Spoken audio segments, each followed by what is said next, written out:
framework. That is a summary of the firm's policies, standards, and procedures. It's a summary of effective information security governance. So a combination of all the firm's policies, standards, and procedures. And it actually depicts that you're doing effective information security governance, including incident management, including the legal landscape. What are we actually obliged to meet? And that's why, as an information security professional, it's important that you actually understand your regulatory landscape.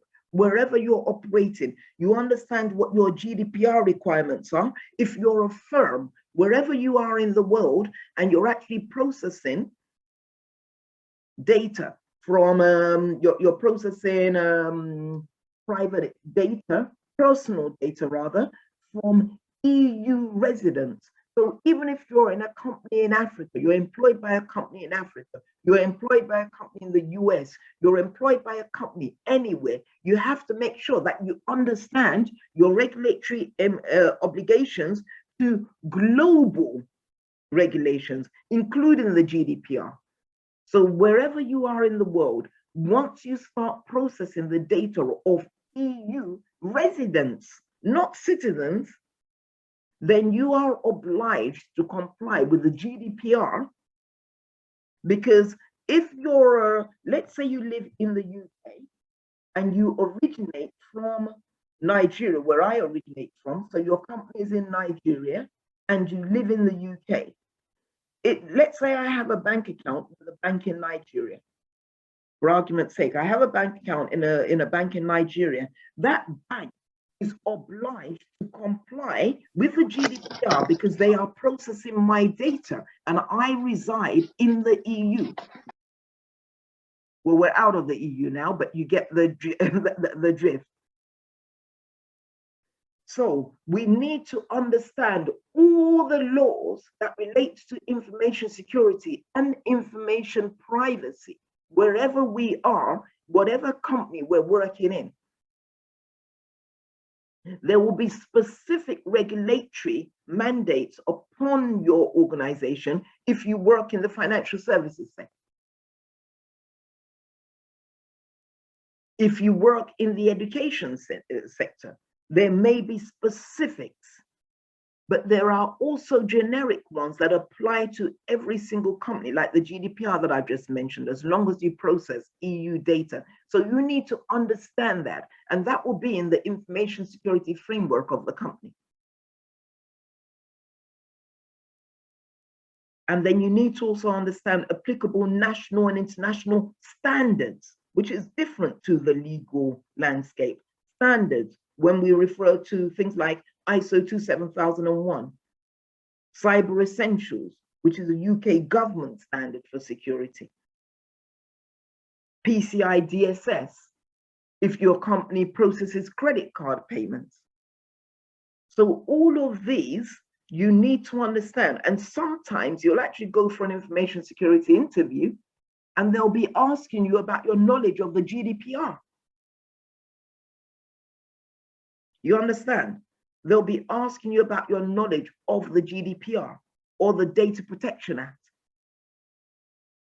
So that's why I keep saying that it's not just about it's not just about your knowledge of information security, or indeed about all the technical tools. You can learn technical tools.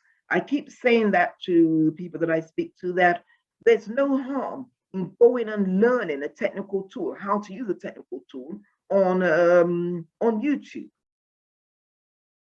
Logs, for example, Logarithm, Splunk. There's all those tools, and there's a wealth of information in terms of understanding how to use them. I believe there may be some videos about the GDPR on YouTube.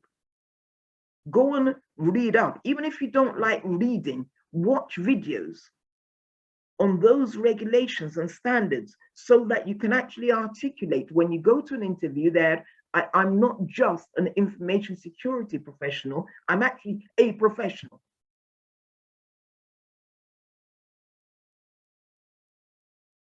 So legal framework, contractual safeguards, including information security clauses. I actually enjoy working with information security clauses, drafting those.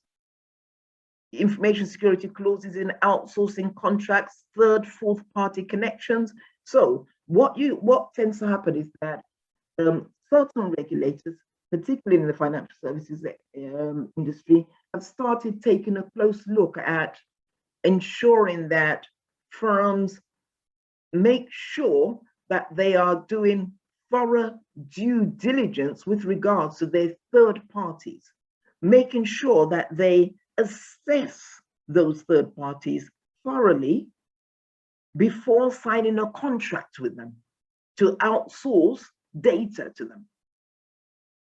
If you're outsourcing your data to a third party processor, you may be outsourcing your recruitment data, for example, so that a third party company handles recruitment. You don't have an in-house recruitment team. Before you outsource the recruitment process, before a company outsources its recruitment process or its entire HR team, what the regulator expects to happen is that your information security team will send out a questionnaire asking about how they process and secure their customer data. So you will send out a questionnaire. The company will already have a questionnaire. Most of the time, it tends to be in alignment with the NIST framework. And I've said that we're going to actually host another session where we just take a look. I've downloaded a sample on this questionnaire, and we'll take a look at that, at how it's actually done. So contractual safeguards, including information security clauses in outsourcing contracts. Third, fourth party connections. So regulators are becoming increasingly concerned about fourth party connections as well. That is who your third parties store and process their information through. So again, let's talk about the HR information. We're outsourcing our recruitment process to a third-party recruitment company because they have more skills than us to actually do that, and it costs less to actually have an external recruitment company rather than an internal recruitment company. So let's say we've outsourced our data to them. When you're sending out that questionnaire to them that the company has, you will also be asking them questions as to where they store the data of candidates that apply for your jobs through them. Because that recruitment company may simply be a small company with 6 individuals sitting in an office somewhere, processing your recruitment, accepting CVs, doing the initial screening where they talk to them over the phone, etc. But where are they storing their own data? Where are they storing your candidate CVs? They may be storing them in the cloud. They may be storing them on site. If they're storing them in the cloud somewhere, then that cloud provider is now your fourth party. So when you're actually doing your due diligence, you're sending out your questionnaire, that will also include questions with regards to your fourth party. Where are you storing our data? How frequently do you do reviews on them, on that fourth party? Because in the event that that fourth party or your recruitment provider, basically, in the event that your recruitment provider were to be hacked into, your candidates' information could be stolen. And as far as the candidate is concerned, the candidate that has applied to your company, they have no business with your third party. They have submitted their CV to you as far as they're concerned. So if their CV is then, or their personal data is then hacked into, they don't need to know who your third or fourth party. They will come and contest with you or contend about the security. So in your contracts and in your due diligence, you need to, before you bring on board any third party, conduct all this due diligence to make sure that they are processing your personal data securely. So this is all part of the legalities, and it's really interesting when you're trying to then negotiate with the third party, because it is a negotiation process. Some firms will say, I do not agree to that clause being included in the contract, whereby you say you want to have the right to audit, for example. You may say that I want to have the right to audit your provision, come and audit your premises every single year. Whereas if you think about it, some cloud providers may be so big. Let's say that the fourth party or third party is AWS or Azure, Microsoft Azure. They won't want to have, you traipsing around to their data centers every year to see how they actually process personal data. They can't do that, otherwise they become a tourism site because of the number of contracts that they have. So based on that, we just need to make sure that we're putting in or reviewing thorough clauses within our contracts, and that we're then also able to negotiate or to work closely with the legal team. It's so important that we work closely with the legal team. Not everyone has that ability to be able to negotiate, but you work closely with the legal team and your peers within the department and your line manager. If you're not the CISO, you work closely with the CISO. Digital signatures, and in some cases, there are global legal acceptance issues with regards to digital signatures. So please remember that point, not just for the purpose of your workplace, but also, if you're thinking of taking any exams, just remember there are some global legal acceptance issues when it comes to securing digital signatures. Some companies don't actually accept them. Cryptography as well.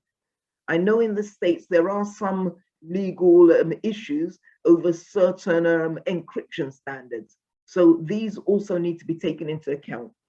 Data protection, of course, the GDPR, the UK Data Protection Act, and other countries have different data protection regulations. I know in the US, they used to rely on what's referred to as the Privacy Shield, which was a voluntary registration to sign up to data protection acts and global data protection regulations, but that's been scrapped basically. And in some states, I know in California, for example, they have various data protection and requirements. In the health sector, they have to comply with HIPAA, which is a health protection act, but there are different data protection regulations that we need to be mindful of, or as information security professionals, simply because we are about protecting information. Then e-forensics as well. So actually investigating when something has gone wrong, how we investigate, and we will take a look at that. We'll take a look at concepts like the chain of custody, making sure that we understand what that means for us when we're investigating a cyber or an information security breach.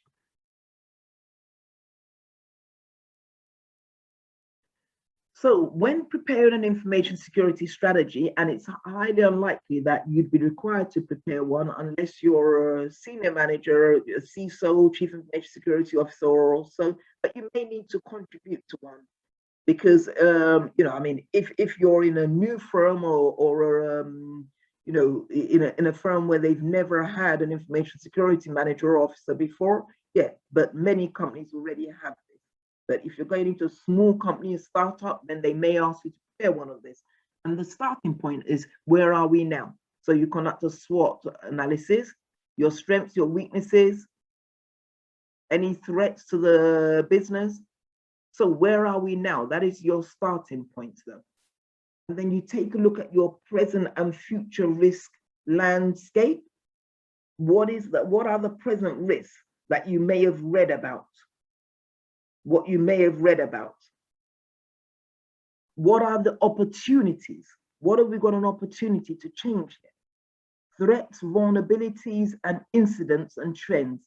So again, this industry is really an industry where you're required to read and read and read and read.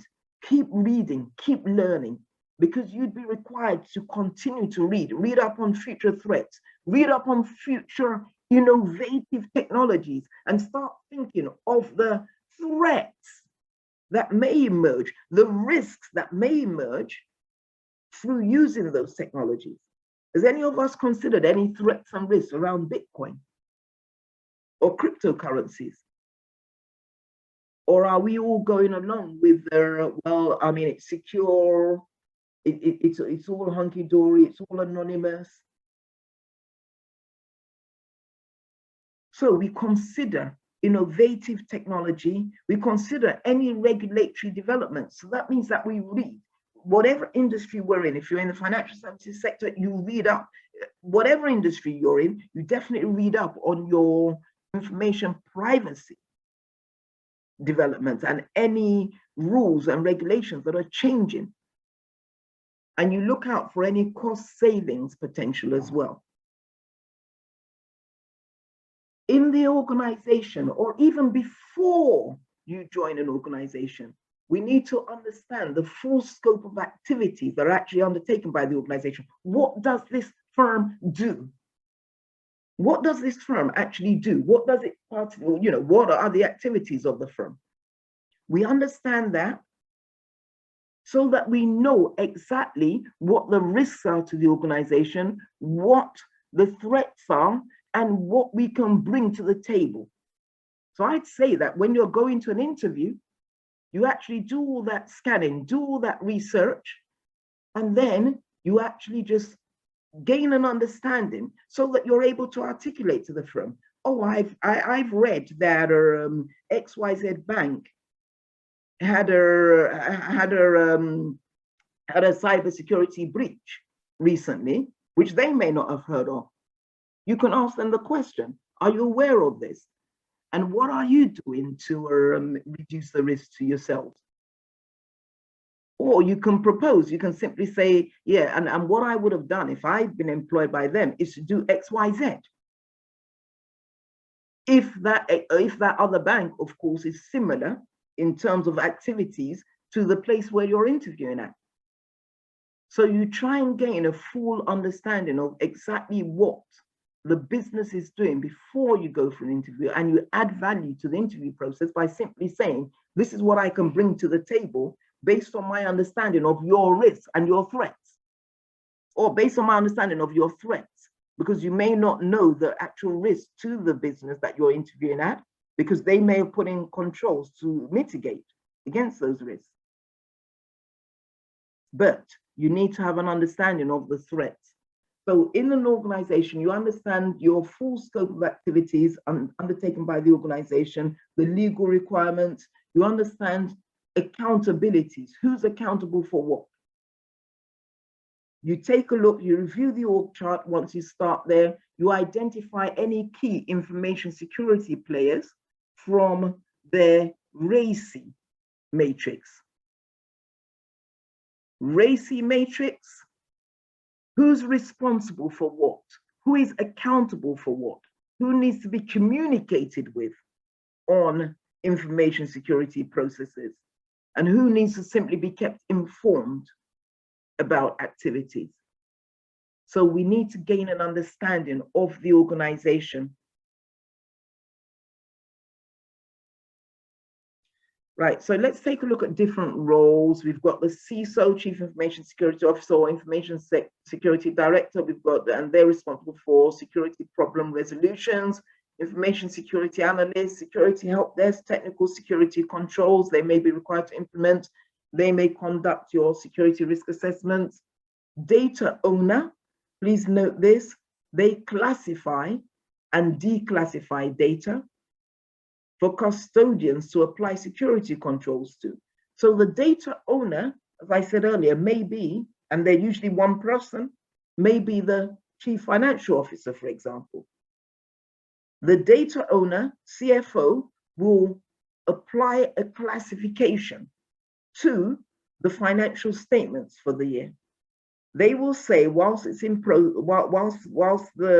year is in progress, this information, this financial statement is confidential. That is the classification, confidential. They may say it's secret, they may say it's sensitive, but let's just go with confidential. That is the classification applied. And once they've applied that classification, the custodians, which is usually IT stroke InfoSec, then apply the technical security controls, including encryption. They may put it on a secure hard drive. They may put it in Dropbox and only give the link to it to a few people who are authorized to view the document. So data owner classifies their own data, and then the custodians, which is usually IT, apply the security controls. So they may have, the firm will have actually a classification policy. And in the policy, all that's stated there is, okay, if a document is sensitive, then we need to apply XYZ controls to it. If it is secret, if it is public, then if it is public alone, not if it's secret and public, if it's public information, then no controls need to be applied to it. And the information classification policy will also include advice to data owners as to how to correctly classify their documents. Whether it should be private data, whether it should be sensitive, whether it should be critical data or classed as critical data, whether it should be classified as sensitive data, that will also include guidance. So another security role, although data protection officers may say that they're not security officers, that is another role, DPO, the data protection officer, where you have to have an understanding of information privacy. Then you've got your auditor role. So information security auditor, where you go in and you assess the controls in place to safeguard the organization's information assets. Data custodian, they apply controls, they back up the data, they restore the data, and they test the data backup. Data subject, that is the person whose data you're actually processing, whose personal data you're processing. So if the company is processing recruitment data, then the candidates that apply for jobs are actually the data subjects. You can be a cloud security professional, you can be a data stroke systems administrator stroke engineer. Then you've got your certain SOC team, internal and external critical security teams.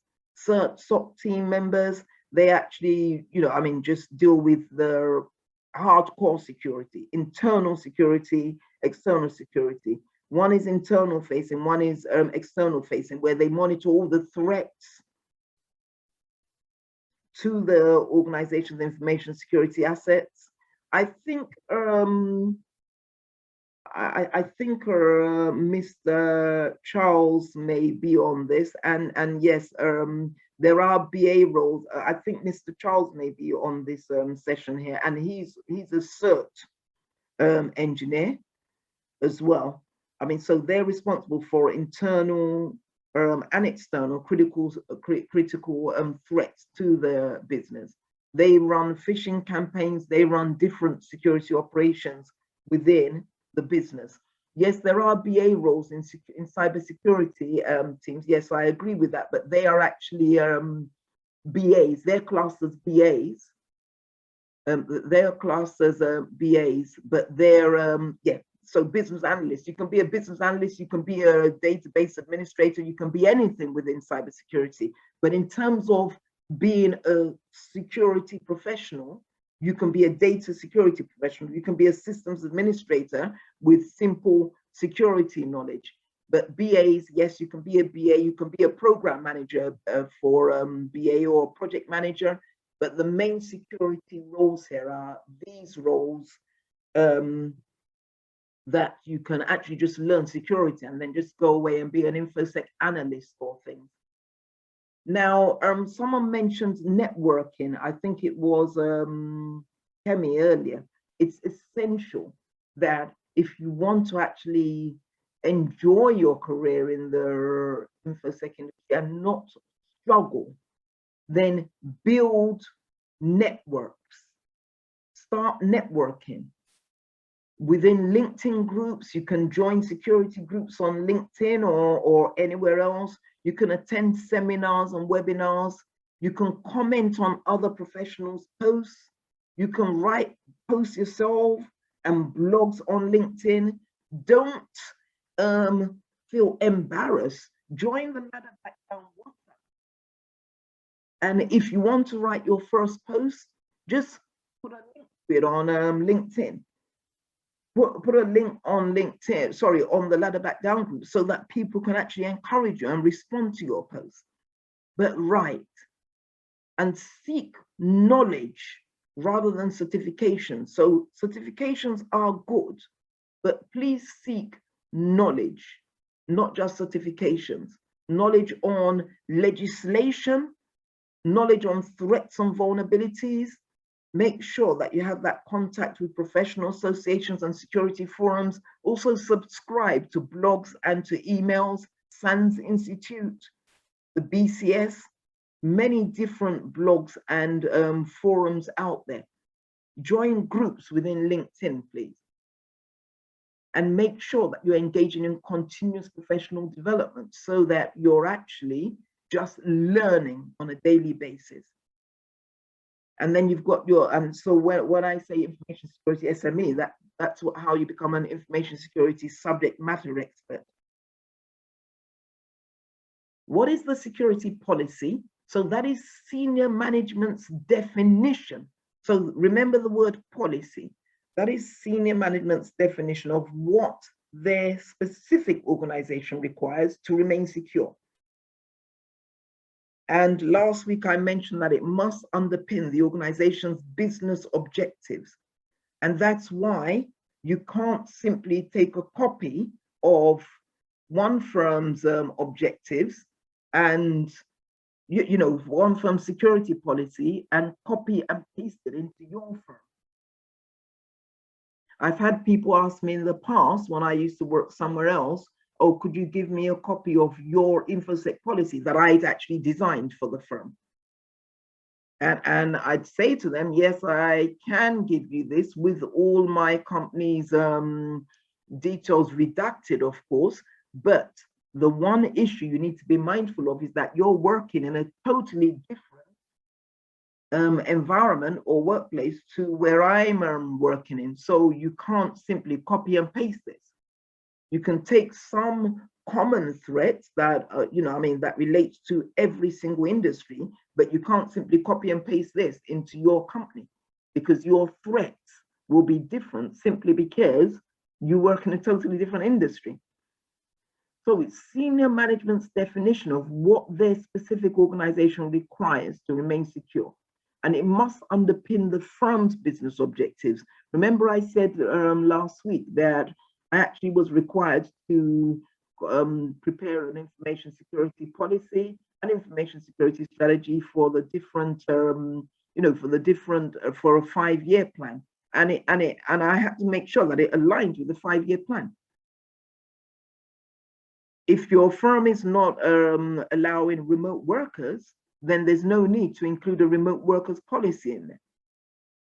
But there's always a need to include clean desk policy, for example, where you simply cite, okay, that nobody should leave paper out when they leave at the end of the day.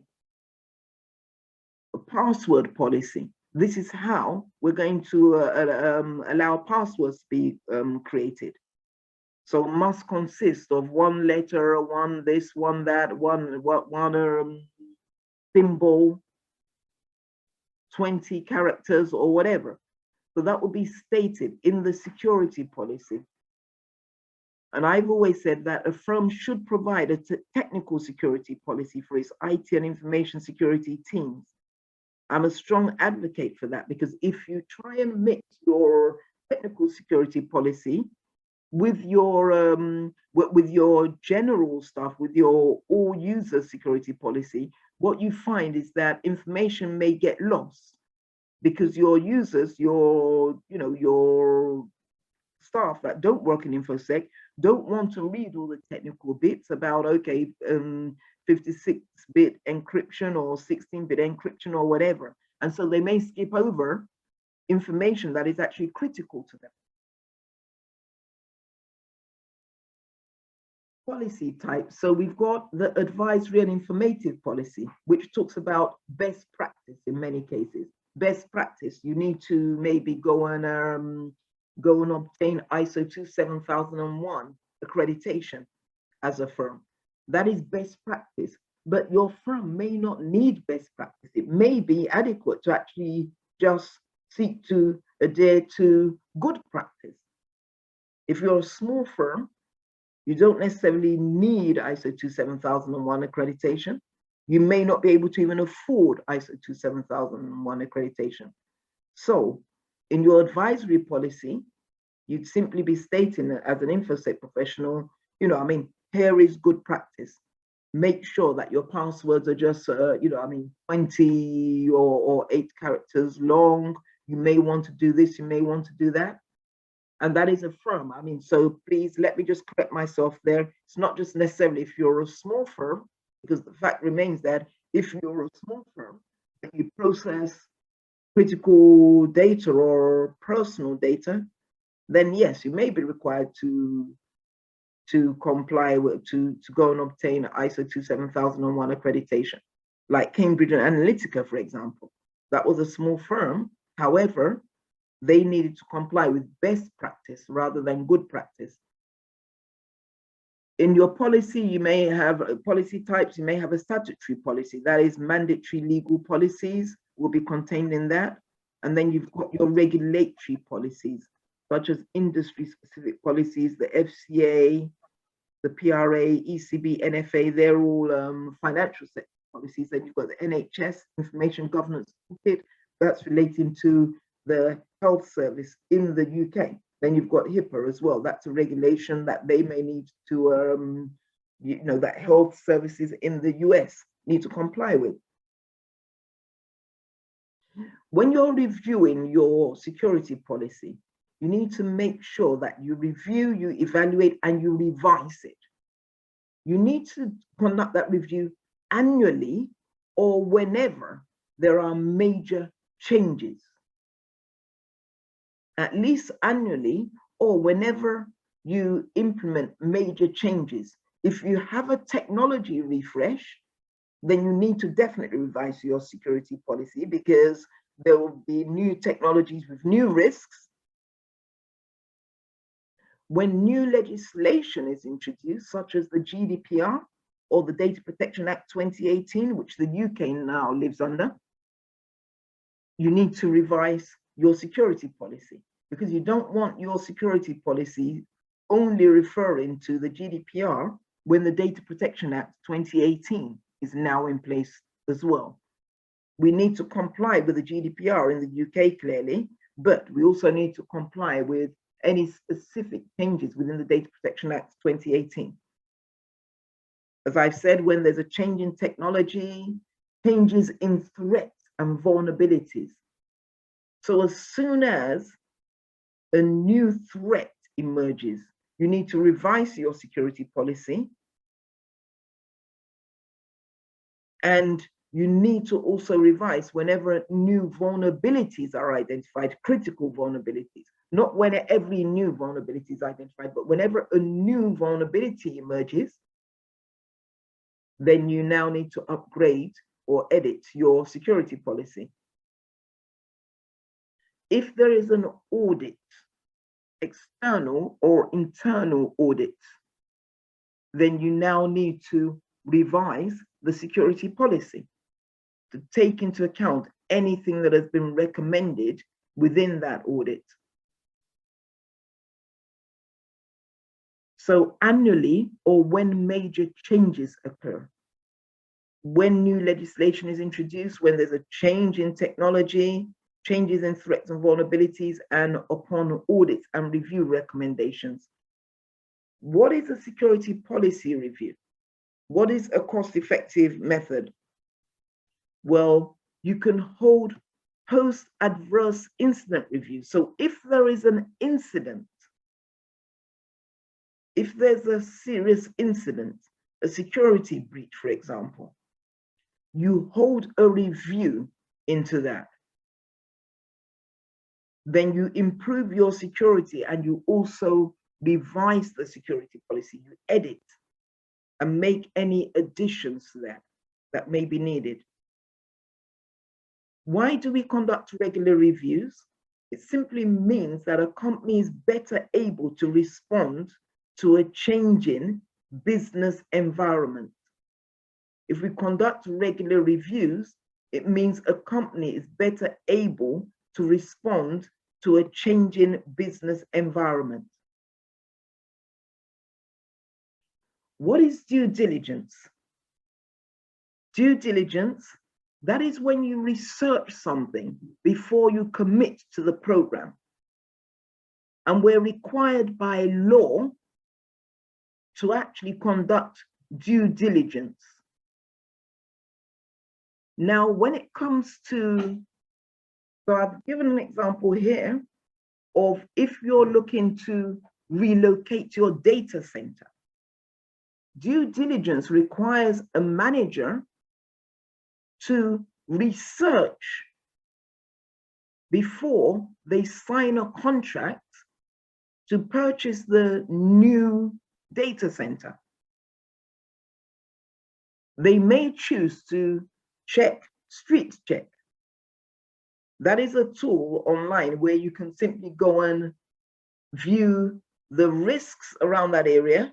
And when I say risks now, in terms of the weather, make sure that your servers are not all going to be washed away during the flooding season. Let's say that they've had, 320 days a year of rain in that area. May not be a good idea to actually purchase a data center or a building there to host all your servers. That is part of due diligence. If you're moving offices and you're a small firm, you've got 10 PCs and 10 printers or so, or 10 PCs and 1 printer. Still do your due diligence. Make sure that the area hasn't been burgled every day of the year in the past 10 years. So due diligence, that is the research that we conduct before we commit to a program or to a process or to a new system. You want to buy in a new software tool, and you've done your research and found that actually that the software does not provide any protection, or that every firm that has downloaded the software has introduced a Trojan or malware into their environment. That is due diligence. Research carefully before committing to a purchase. Now, what is due care? And it's important that we actually remember the difference between these two. Due care, that means that you're acting upon any risk identified from your due diligence. So if you find out that the data center area that you're seeking to move into gets flooded every 2 years due to heavy rainfall, or that it's rained there for the past 320 days of the last year, every year for the past 5 years, what would you do? You could either accept that risk, or you reduce / treat the risk, or you avoid or transfer the risk. In many cases, I suspect that firms would seek to avoid the risk by seeking another area, an alternative area to relocate their data center to. I think I'd struggle to think of any organization that would say, okay, yeah, we know that it rains there every 320 days a year, and that a lot of locations in that area get flooded, so we'll simply accept it. A few may say, okay, I'll accept it, but I'll also transfer the risk by paying for insurance. So if we do get flooded, we'll simply buy new PCs because our data is actually stored in the cloud, not on our local PC.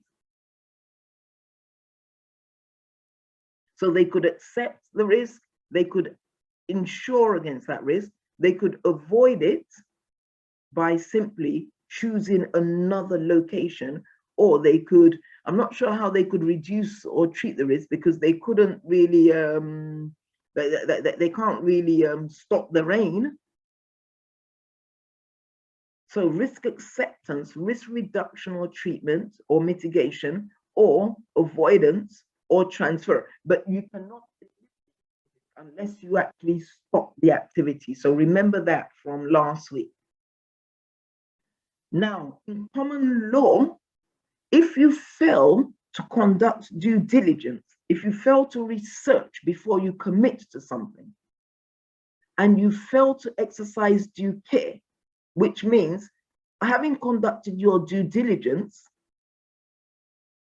you fail to actually exercise due care, you fail to actually either accept, reduce, avoid, or transfer the risk, then that is considered as negligence in common law everywhere around the world. So due diligence, we research before we commit to a program. Due care, we act upon the risks identified from the due diligence. But what happens in some cases is that because we don't do any due diligence, we end up not even, acting upon anything.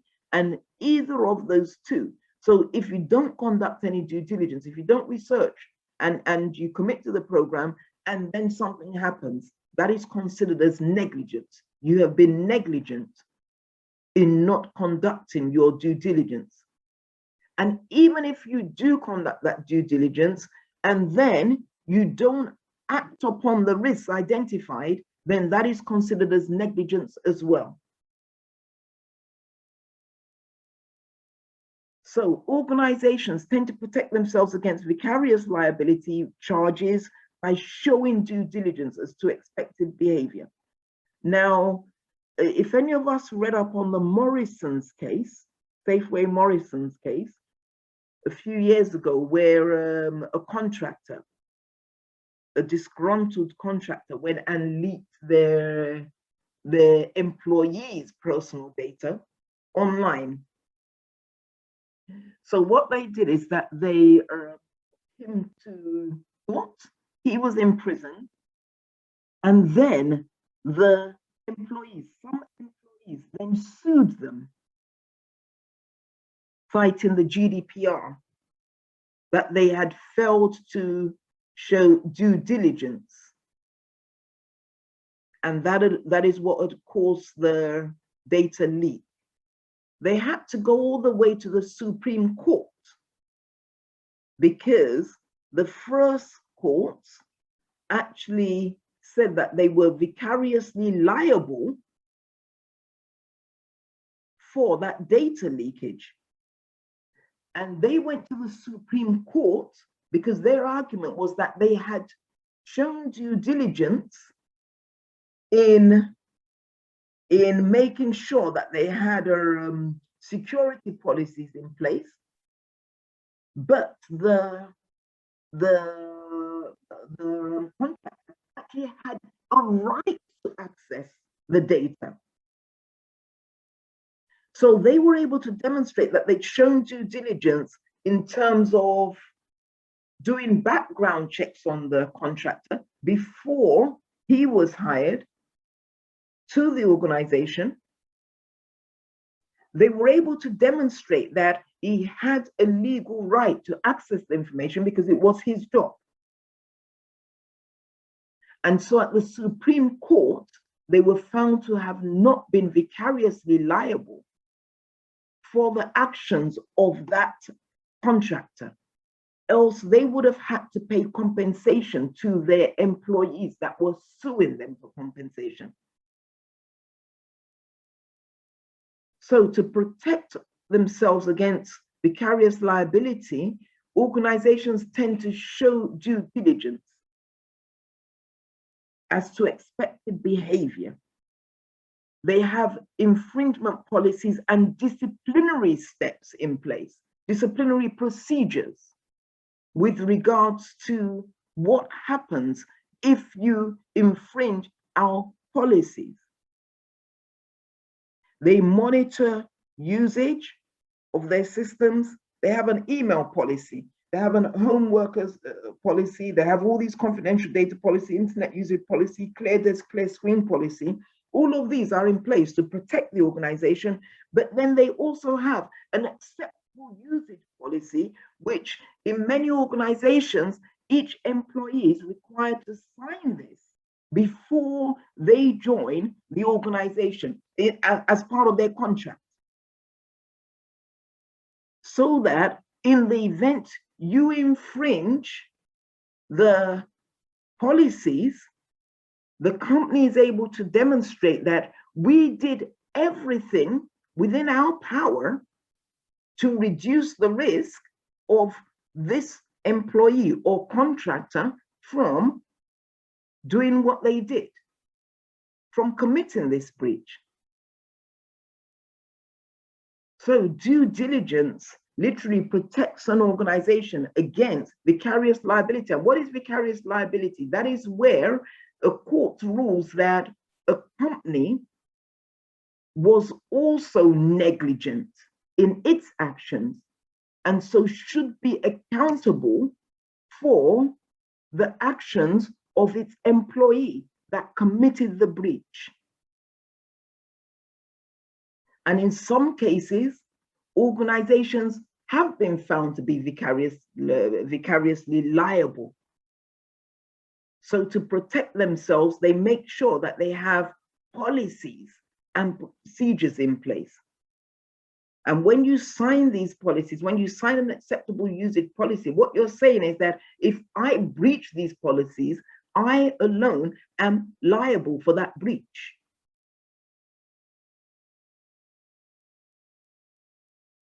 So what are the due care obligations? So once you've identified these risks, what are the due care obligations? Audit reviews and health checks, maintaining a patching cycle where you ensure that you're doing continuous patching of any vulnerability, especially your critical and high vulnerabilities. Due care obligations, a firm has a responsibility to protect against malicious software. A firm has a responsibility to create and continually test a business continuity plan. Another responsibility is for staff vetting. Staff vetting, that is vital. It's so important to vet all staff, background checks before a staff is onboarded. Due care obligations, there has to be a process, a plan for security incidents and breaches. Data protection, of course, your data protection policies. And training. Due care obligations, you need to, in the information security contracts with the third and fourth parties, third parties really, you need to make sure that you include a right to audit. Try and negotiate for that. Again, as I said earlier, some big cloud providers won't allow you that right to audit. You also ensure that with those big cloud providers, you request in the information security clauses, you include there that every year we will be reviewing your SOC 2 Type 2 report, which is an audit report basically from an external audit provider of that big cloud provider. So you review that. You need to include that in your information security clauses that will go in the contract to be signed by that company. So that even if you can't physically go and audit them, you need to be able to see their SOC 2 Type 2 reports that their external auditor has prepared for them. And then you review that report and you ask questions from that report. So if an auditor, and their external auditor now, the third party, if their external auditor has provided a SOC 2 Type 2 report for you to review, and it's been put in your contract, because if you don't see it, if you don't put it in the contract with them, the problem is that many firms, once you sign that contract, will say, no, we're not giving you that. It's not in the contract.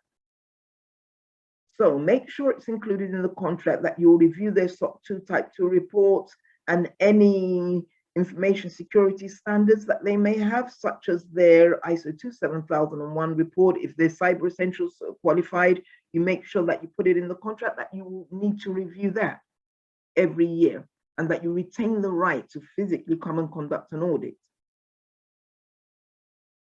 So these are part of your due care obligations: the right to audit, to review SOC 2 Type 2 reports, and to ask questions. So when you receive that report, you need to be able to actually read and understand what that external auditor has written about the company. You need to understand, okay, if they've written that from their Active Directory system, that even though it's in their policy that they patch that every 3 months, or they patch critical vulnerabilities every 3 months, but for the past 6 months, they haven't done any patching. You need to be able to spot that from the SOC 2 report and to question that, to ask questions of that third-party vendor about that. So it's not just, the obligation is not just on you to be able to receive those SOC 2 reports. The obligation is not just on you to go out and audit a firm, if that's allowed and agreed. The obligation on you is to actually understand exactly what you're auditing, understand exactly what you're reading within the SOC 2 Type 2 report, and to be able to ask questions based on what you've read or what you've audited. Due care obligations, you may need to include restrictions into what fourth parties can do with your data, with your company's data. So again, if the company is saying that we outsource the storage of your data, your recruitment data, to a fourth party, then you may need to actually say that, well, that fourth party, we just want them to have read-only access to our data, or we don't want them to read our data, we want them to encrypt our data. So all of these fall under the due care obligations to act upon the risks that we've identified from either our internal landscape or with our third party or fourth party vendors. So what are security standards, guidelines, procedures, and baselines? Standards are mandatory requirements and how we go about implementing these. So the PCI DSS standards for credit card processors, or the ISO 27000 family standards, and there are quite a few which we'll talk about later, they are mandatory. Once you sign up to become ISO 27001 accredited, or once you sign up to, or once you're a credit card processing company, then all the requirements within these standards are mandatory. Baselines are also mandatory, and I mentioned this last week. These are configuration templates or specs for computers. A company may say all PCs must have Windows 10, Symantec antivirus, and Microsoft Edge, or could be Chrome. So a baseline is a configuration template or image or specification for computers. And here's an example. All PCs in this company must run Windows 10, not Windows 8, not Windows 95. Everything must be Windows 10 as a baseline with this antivirus, and then with MS Edge or Chrome running on them. And then different departments will then have specific software that may need to be installed on that baseline. So the finance team may have a different software that they need to be installed, but as a baseline, the mandatory things that need to be on each PC are these listed here. So that is a baseline, and it's usually mandatory. Guidelines, different guidelines include the NCSC, that's the National Cyber Security Centre in the UK, recommendations for security. There are other guidelines out there for other entities, and they provide best practice advisories. So best practice, they're not mandatory though. Security procedures, step-by-step instructions. So procedures, step-by-step instructions for each task, such as how to reset your password. They can give you a step-by-step instruction that is contained usually in the procedure manual or something. So these are the different things that you may encounter from standards, baselines. Standards and baselines are mandatory, guidelines, best practice advisories, security procedures, step-by-step instructions. So what is governance? Governance is the structures, the functions, the processes, and the organizational traditions that have been put in place to ensure that the firm is run in such a way that it achieves its objectives in an effective and transparent manner. So that is just a definition that we need to take note of. And governance is also the framework of accountability to users, stakeholders, and the wider community within which organizations take decisions and lead and control their functions to achieve their objectives. Again, another definition that we need to take account of, just definition. The InfoSec strategy is usually set by the board. It will be drafted by your chief information security officer, or if the highest person is the InfoSec manager, that's fine. I mean, so it will be drafted by them, but the information security strategy will be approved by the senior management team to enable InfoSec to achieve its objectives. Some firms have 3 to 5 years. In some cases, it may be a 1-year strategy, but usually 3 to 5 years, and it just needs to be reviewed. The InfoSec policy is reviewed, evaluated, and revised periodically to make sure that there's an alignment with the organizational strategy. And we need to make sure that we're doing security audits and reviews to make sure that the firm is complying with the InfoSec policy, and we make sure that we're ensuring the compliance of contractors, third-party vendors, fourth-party vendors, and any sub-processors. Now, it's important that we file reviews and ensure compliance of contractors. So, for example, we need to make sure that our contractors aren't taking away their work that they've done for us on their PCs. So if you've hired contractors to develop an application for your bank or for your retail store or head office or for anywhere, you need to make sure that they're not just developing it for you and then going to sell it to someone else as well. It's your software that they're actually developing. So when you're actually creating your contract, that the work that they actually do for you will be your company's work, not theirs. So governance, again, good governance adds value by improving the performance of the firm through more efficient management, more strategic and fair resource allocation, because you'll be contending as an InfoSec manager or CISO against other departments seeking resources. So good governance adds value by trying to ensure that resource allocation and staff, not just financial resources, is fair and that service provision is fair. Good governance ensures the ethical and effective implementation of the business's core functions. So again, just remember all of these terms. Audits and reviews. Reviews and audits should be independent. So in many financial services organizations, they have what we refer to as the 3 lines of defense.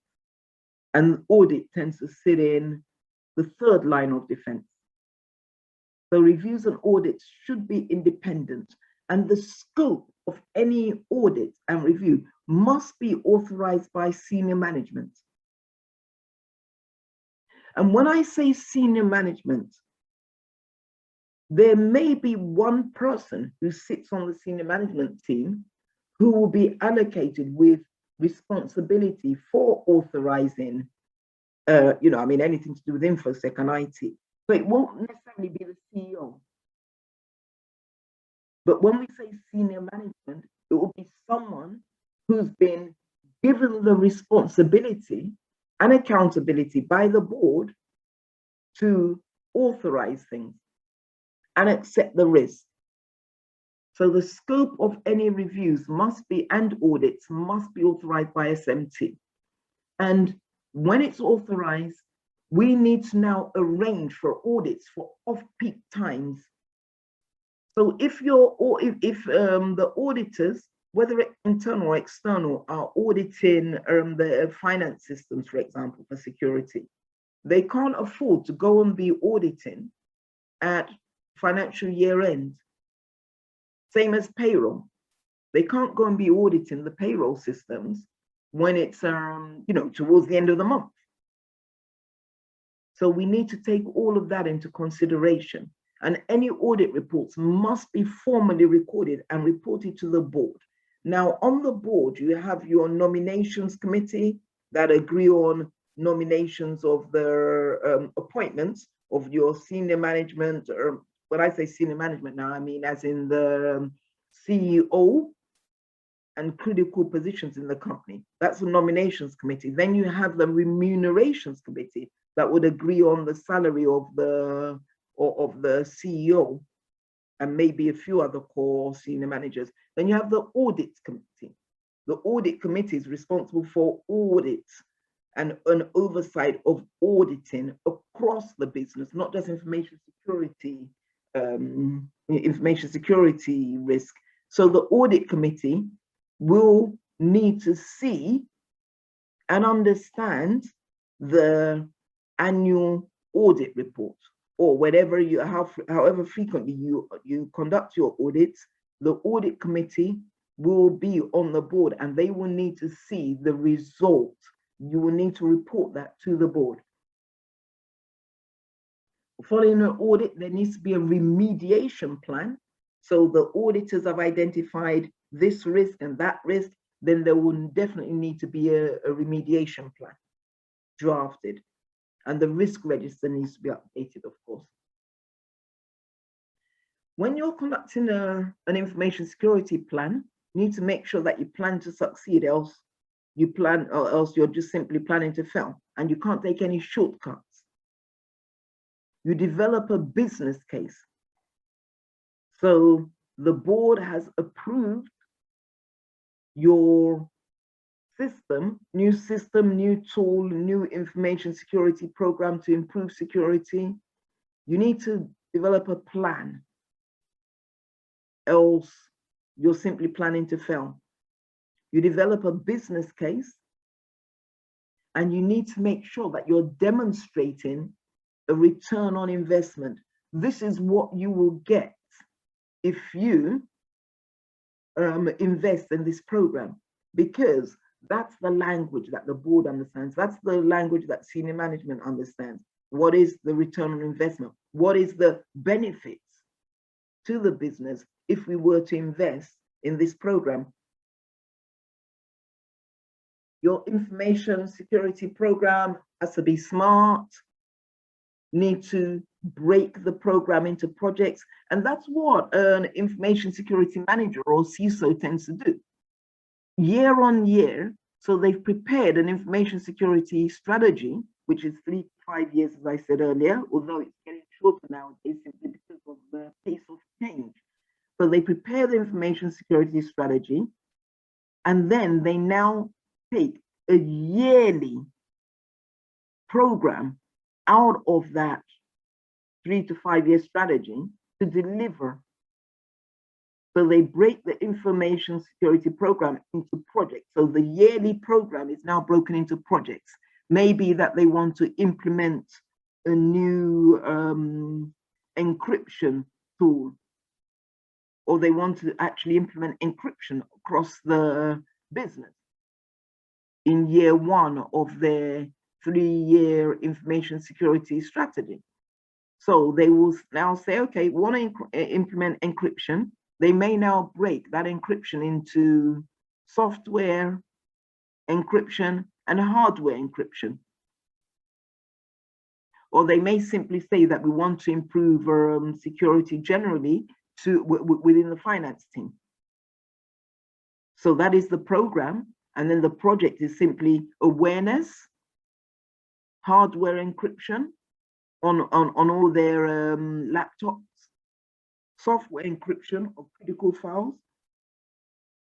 So we break the program into projects. We take a look at the current position, and we take a look at where we want to get to. And where we want to get to minus our current position is actually the gap that we need to be addressing. So we conduct a gap analysis. What is the gap exactly that we're seeking to address? And that is the future state, where we want to be at the end of the year, minus our current position. That is the gap that needs to be addressed. I've said this before, cost benefits analysis, when we're doing our cost benefits analysis, trying to get SMT buy-in, we can't afford to just use technical jargon. Don't overestimate the risk. Don't go and say, don't bring in irrelevant risks as well. So let's say that there's been a sustained cyber attack against hospitals, and you work in the financial services sector. Yes, the attack has been sustained. Yes, they've used a specific tool, but you need to ask yourself the question, is this risk actually relevant to us? It may be. It may be that a few banks have been attacked, or that the cyber criminals are gearing up to actually attack the financial services sector. But you can't afford to overestimate that risk to the bank when the focus for the past 5 years has been on the health sector.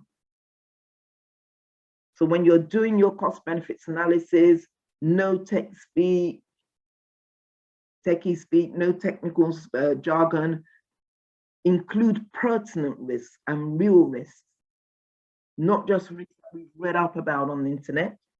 Conduct your risk assessment, and also don't forget culture change, because it's so easy to change a system, to implement a tool, to implement a new classification.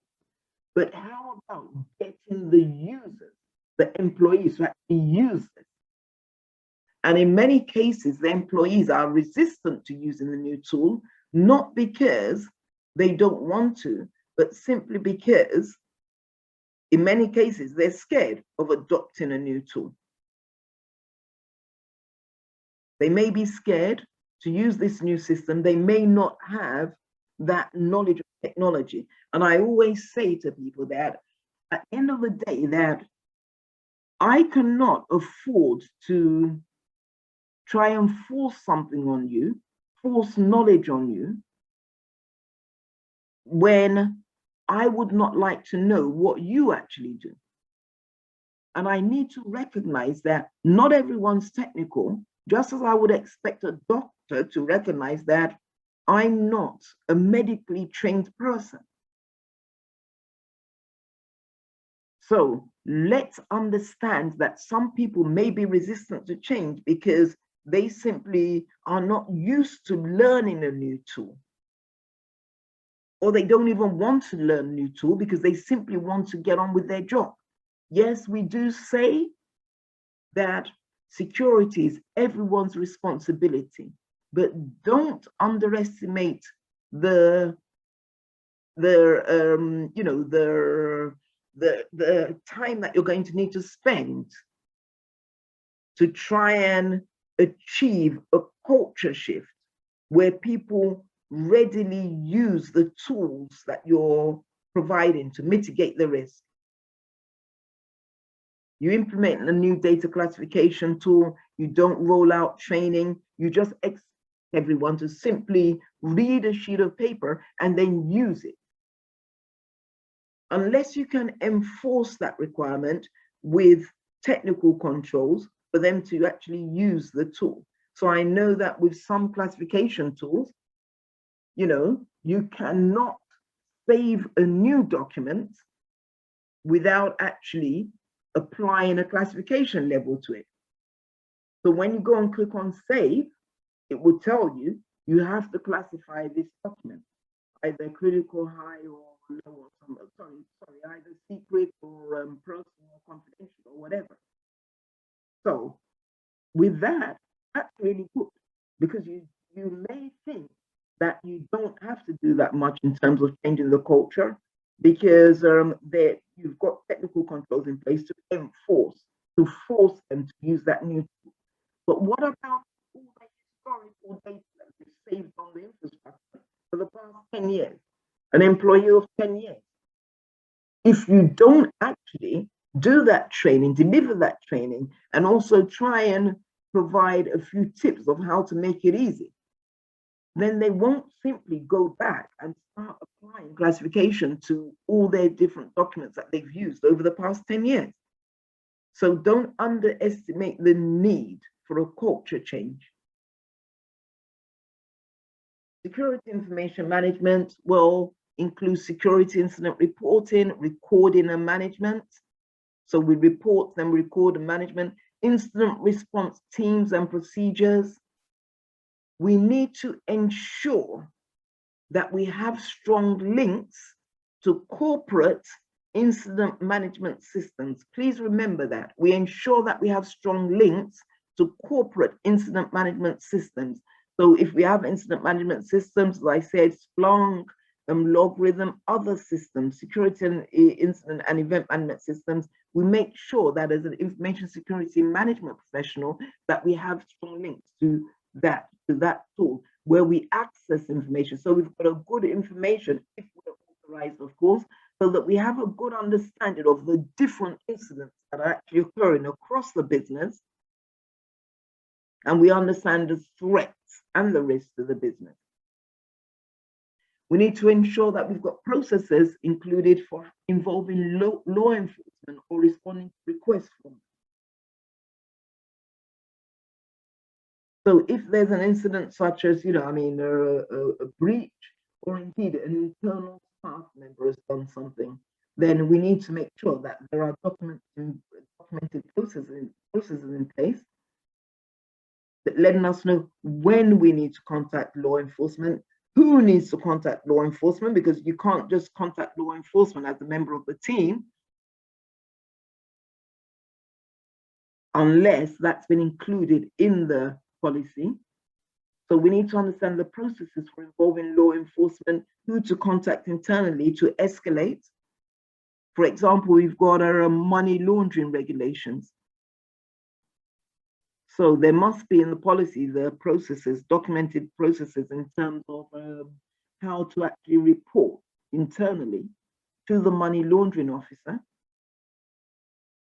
Processes for, and they now need to know what the process is. That needs to be documented somewhere in terms of how to involve law enforcement and how to respond as an information security team to requests from law enforcement.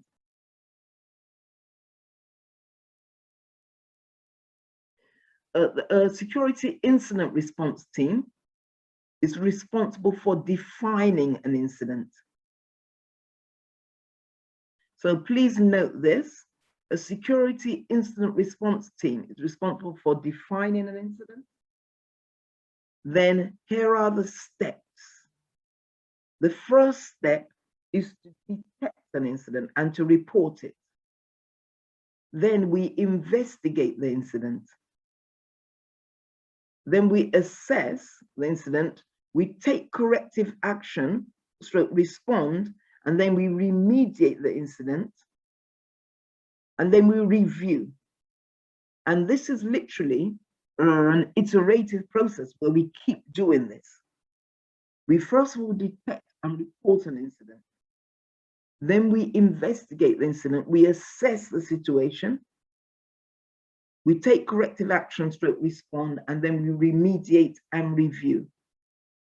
We remediate where we bring the organization back to exactly where it was before the incident, and then we review exactly what happened, post-incident review, and update our information security policy.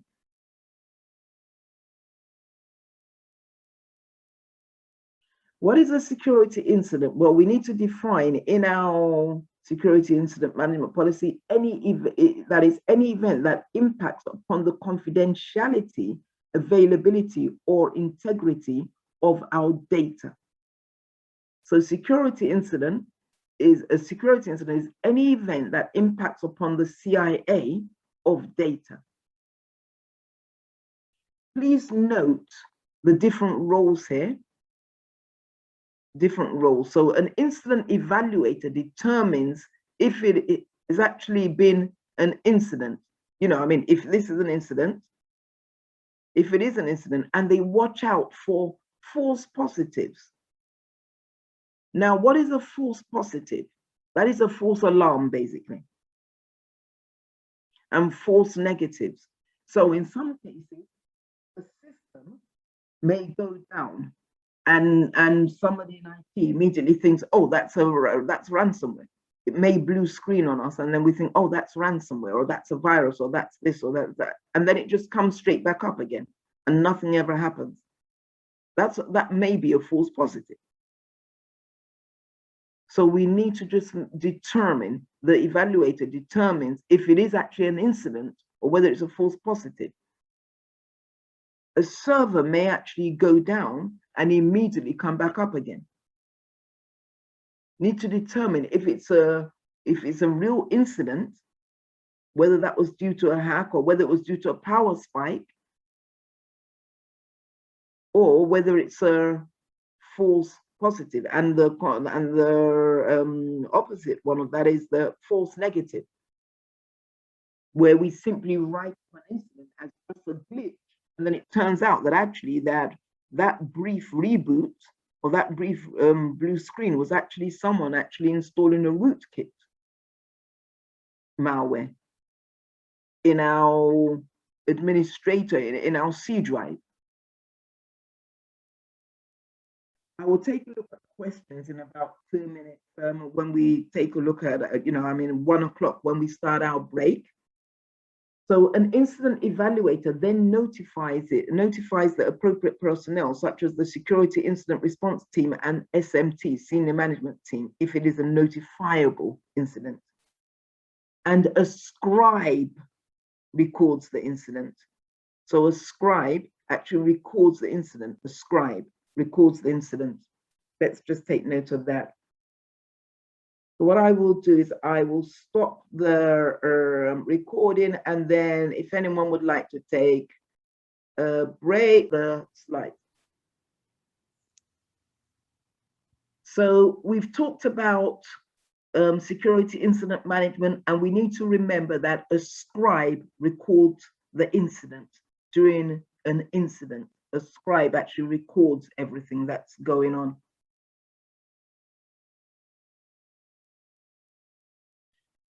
So incident response, when we're responding to an incident, we need to make sure that there is ongoing reporting. So we need to make sure that we're reporting the incident and giving feedback to whoever has been written in the incident response plan on a need to know basis. That is so important, on a need to know basis. If they're not listed in the incident response plan as needing to be updated, then we do not give them any information. So you may be required to submit information or feedback information every hour, for example, during a critical incident to the incident response team, which will include a communications expert that may need to continue to report that information or to try and provide press releases and updates to the press, to the media. It's not our responsibility to speak to the media unless we have been designated as responsible. It's not our responsibility to update the users unless we have been designated within the incident response plan as the sole person to send updates to our users. Our role will simply be to do what we've been designated to do in the incident response plan. So when we're responding, first thing we need to do is to isolate the systems or people or processing that has caused the incident. We need to isolate the system or systems. If it's a ransomware outbreak, for example, we need to maybe unplug the network cables to make sure that the ransomware can't spread.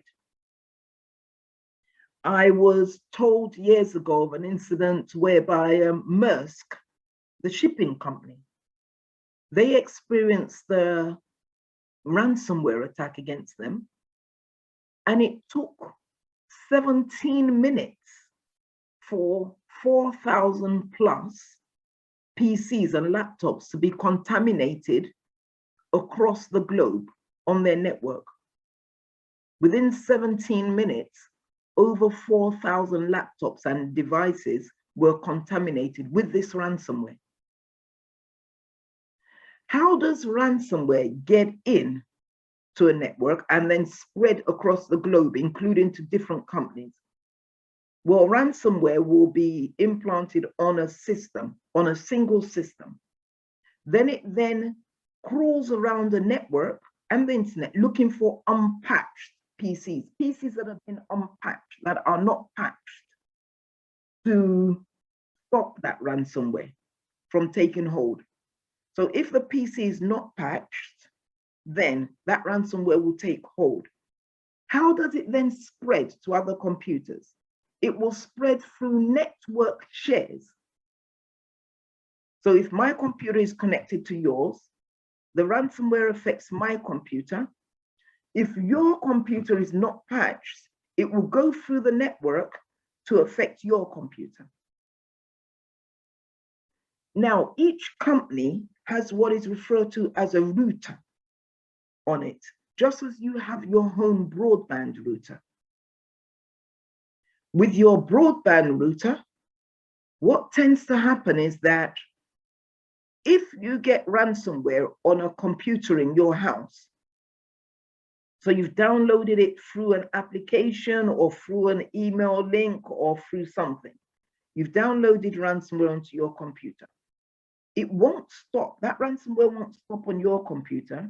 It will now spread onto another computer in your home that is not patched to protect itself against that ransomware. If you're on a network that is connected to another network, well, you're on a network that is connected to the internet anyway. If you don't unplug your router, immediately that ransomware enters your first computer. The ransomware can spread to any computers that your router is connected to on the network that is also unpatched, which is basically any computer on the internet. But let's say you're connected to your workplace computers via your router, and they don't have sufficient controls in place to block any viruses that may be coming in from your system to theirs, then that ransomware will spread to your workplace.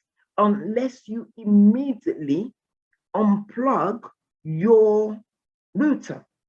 As soon as that ransomware takes hold, first thing that should happen is that you isolate your system by turning off the wireless connection. If you're at home, turning off the wireless, because then that means that it can't spread beyond your laptop.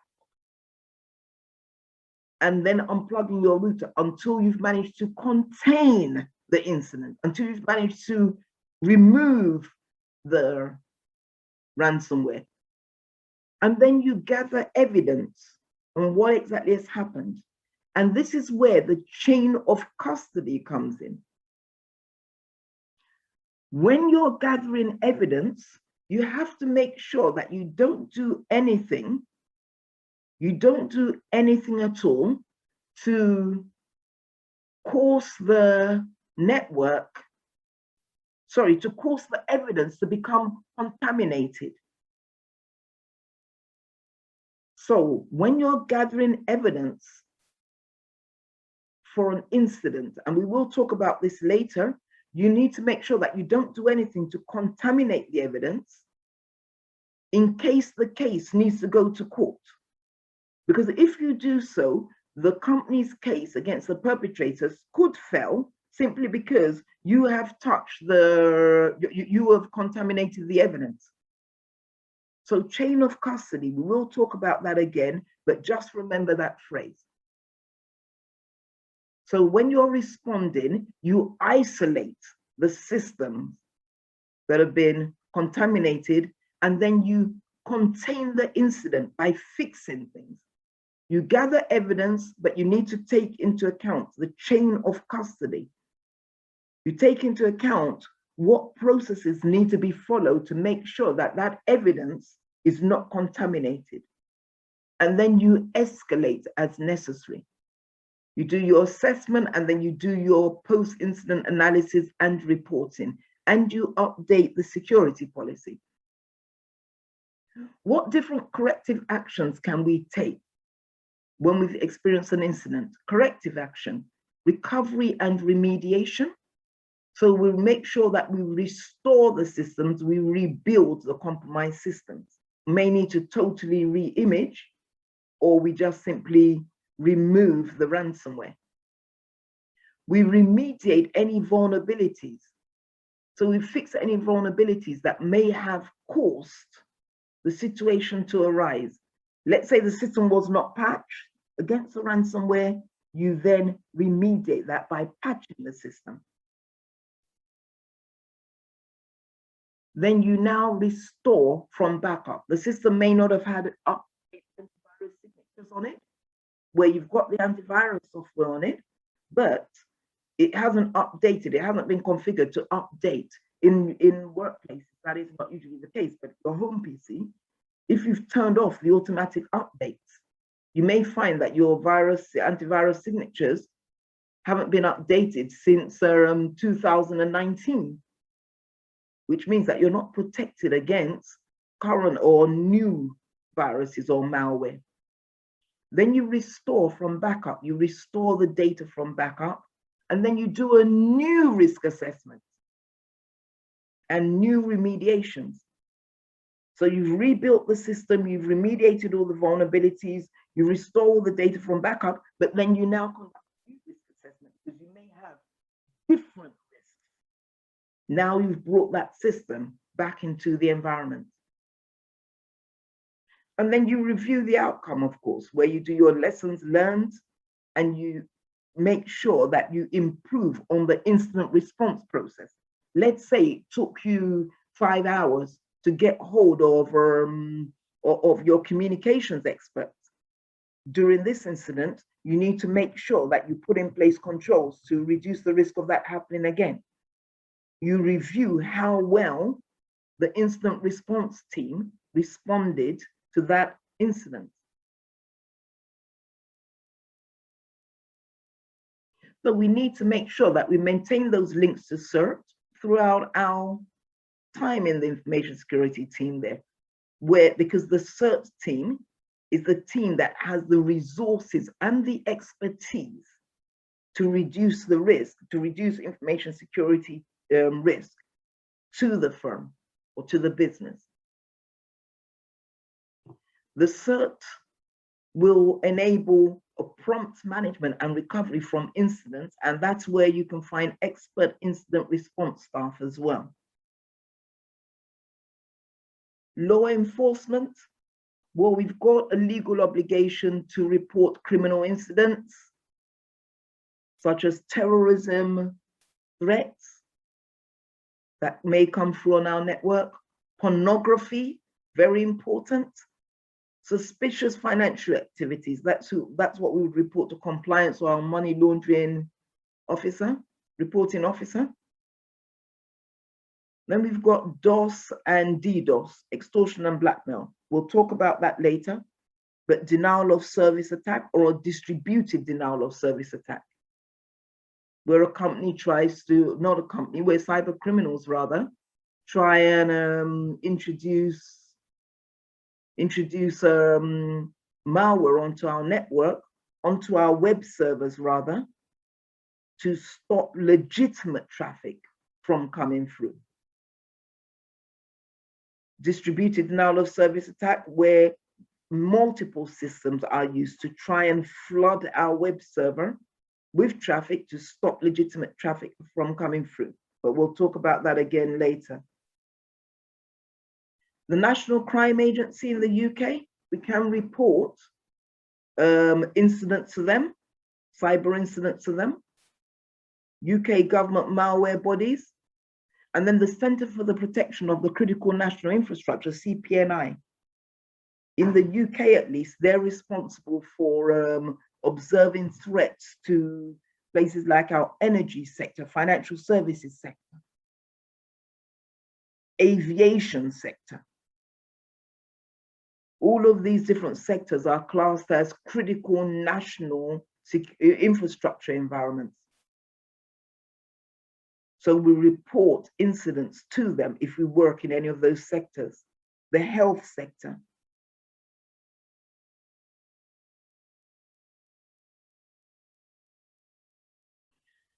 Personal data regulations. So this is the Data Protection Act 2018 UK, GDPR 2018 UK and EU. Remember we said that this is, the GDPR is about the processing securely and lawfully the information, personal data of living persons who are resident in the UK, in the EU rather, residents, so not citizens, but residents, ensuring that their personal information is collected and processed lawfully and that it is accurate and appropriate. Each individual, which is referred to as a data subject, is given the right to access information about them and to ask for corrections if necessary. The data regulations are there to ensure that information is processed securely and that there are controls in place for if a firm wants to transfer that data out of the UK. And we need to remember from last week that the controls need to be in place for both electronic data and paper-based records. So let's say, for example, you go to your doctor and say, I would like you to send my medical records to a firm outside the UK. They may choose to post it, but they need to make sure that it is posted securely. If the records are to be sent electronically somewhere, they need to ensure that there are controls in place to make sure that the records are transferred securely. So that is what the GDPR is about. What are the employee rights and data subject rights under the GDPR? Well, they've got a right to privacy. So they've got an expectation of privacy. They've got a right to know what information is held about them. It's critical that they understand what information is held about them. They've got a right to know the scale of monitoring by the business. So if you hire a member of staff, if your company hires a member of staff, or if you're a small business, you hire a member of staff, and you're going to monitor their use of systems, you have to let them know before you start monitoring them that we're going to monitor. Well, otherwise you've actually committed a breach of the Data Protection Act or the GDPR. So you have a right to know the scale of monitoring that is conducted by the business. The monitoring has to be justified and not excessive, and it has to be legal, and it has to be applied consistently. So when we say that, you can't just start monitoring a few members of the information security team, or you can't just start monitoring your young staff under a certain age, because you've had a lot of data breaches from staff of that, under that age, school leavers, for example. So your monitoring has to be justified, mustn't be excessive, and it must be legal. You must let them know that you're monitoring them, and it has to be applied consistently. And upon hiring, as I said, you inform them that you're actually monitoring them. What is the Computer Misuse Act? Well, illegal access to computer systems, including hacking, malware, where malicious software is installed on a computer, downloading illegal material, illegal interception of information, computer-related fraud and forgery, interfering with information and systems, infringement of copyrights, passwords, digital signatures, encryption keys, and trafficking. Now, let's just take a look at this first one here, because I think that's one of the most important ones, and I spoke about this last week. Now, again, it's commonplace in some workplaces, in the IT team especially, for staff to joke about and to say, well, if you leave your computer unlocked, we will actually just send an email from it to the entire IT team, inviting everyone for breakfast, saying, okay, that, hi, I'd like to invite you all to breakfast at McDonald's, and I will pay for breakfast. Although everyone laughs when someone actually leaves their computer unlocked and they're able to type that message, but the fact is that that is illegal or unauthorized access to someone else's PC. So we may actually be inadvertently committing a crime, a civil crime, by actually just using our colleague's laptop to send out that message. Maybe a joke, everyone may laugh, but it's actually illegal. As long as that user has logged in using their own login details, we don't have a lawful reason to access their computer and to start sending out information. We don't even have a lawful reason to go in and start looking at anything, because we don't have those privileges. We don't have permission to do that. So we just need to be so careful, in play and in work, that we're not breaching any civil laws. Record retention. Well, there is a legal and regulatory requirement in many workplaces for both retention and deletion. The record retention rules of our firms, both legal and regulatory requirements, are actually noted in a recorded retention policy. They're recorded in a retention policy, documented. And please note that it's not just about the lawful retention, but it's also how we delete our records. How we delete the records, including how frequently we delete our records. We spoke briefly last week about making sure that we don't retain information beyond the lawful regulatory requirements. So if you're in a hospital, or if you work in a hospital, I believe that you may be required to retain information for 100 years after the patient, or after the patient has actually passed away, or so. Because of all this gene research and things like that, whatever, may not be up to 100 years. I heard it was a while ago, but may not be up to that. But you need to actually understand the requirements in terms of how long you can retain information for. And then when you are then deleting that information, how you're going to delete that information securely. Now, I once did a bit of consulting for a law firm. And in this firm, this lawyer, small law firm, so it's understandable, but this lawyer was saying that, that she gives her children her old mobile phone when it comes up, when her contract comes up for renewal, and she just gets a new one. And I asked her, do you actually wipe all your contacts from that phone and any client information from that phone? Because if you don't do that, you're breaching the GDPR.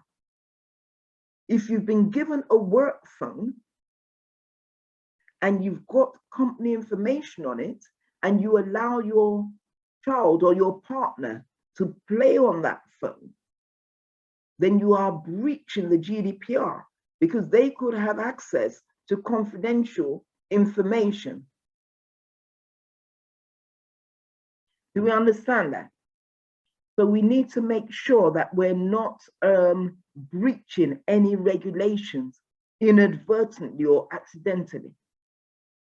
So when we're deleting records, we need to consider our mobile devices as well.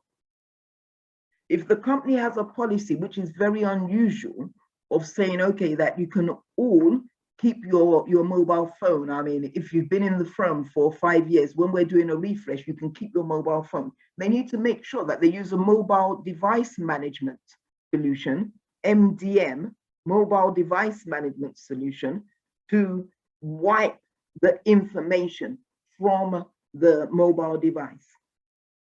So please remember, they use a mobile device management solution to wipe systems, to delete records. The data has to be deleted, according to regulations. And you can't dispose of your physical assets, so your PCs and your laptop hard drives, just like that. You simply need to delete according to legal requirements, and we'll take a look at some later. And so again, need to take into account sector-specific retention guidelines. That is, if you work in the healthcare sector, there will be different retention guidelines as opposed to the financial services sector. So we need to understand those. What is intellectual property? Well, that is copyright law to protect an original artist's works, including software, PC games, music. That's what the copyright laws protect. Software, PC games, music. And it's valid for 50 years. Copyright is valid for 50 years. When an artist creates music, it's valid for 50 years. That copyright. And then you can recreate it without requesting their permission. But if you want to recreate anything, you need to request the artist's permission for 50 years, up until 50 years after they created the music.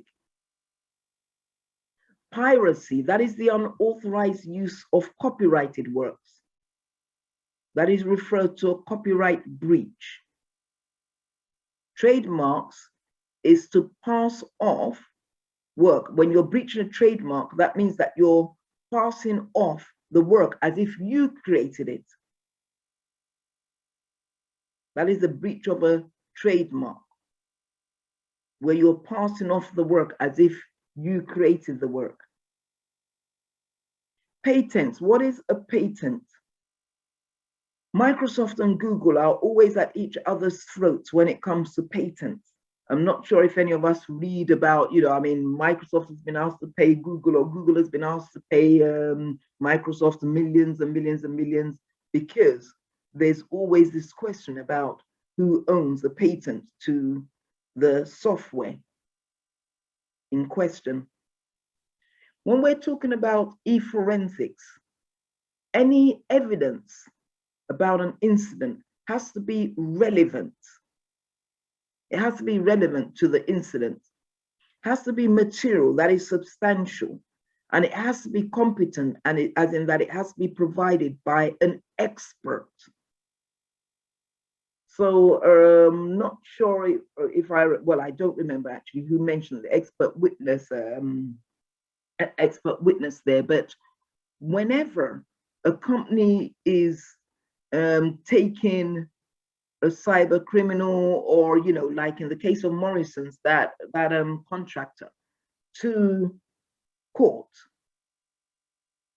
for a cybersecurity breach or a cyber crime committed against them, any witness, any evidence has to be presented by a competent expert.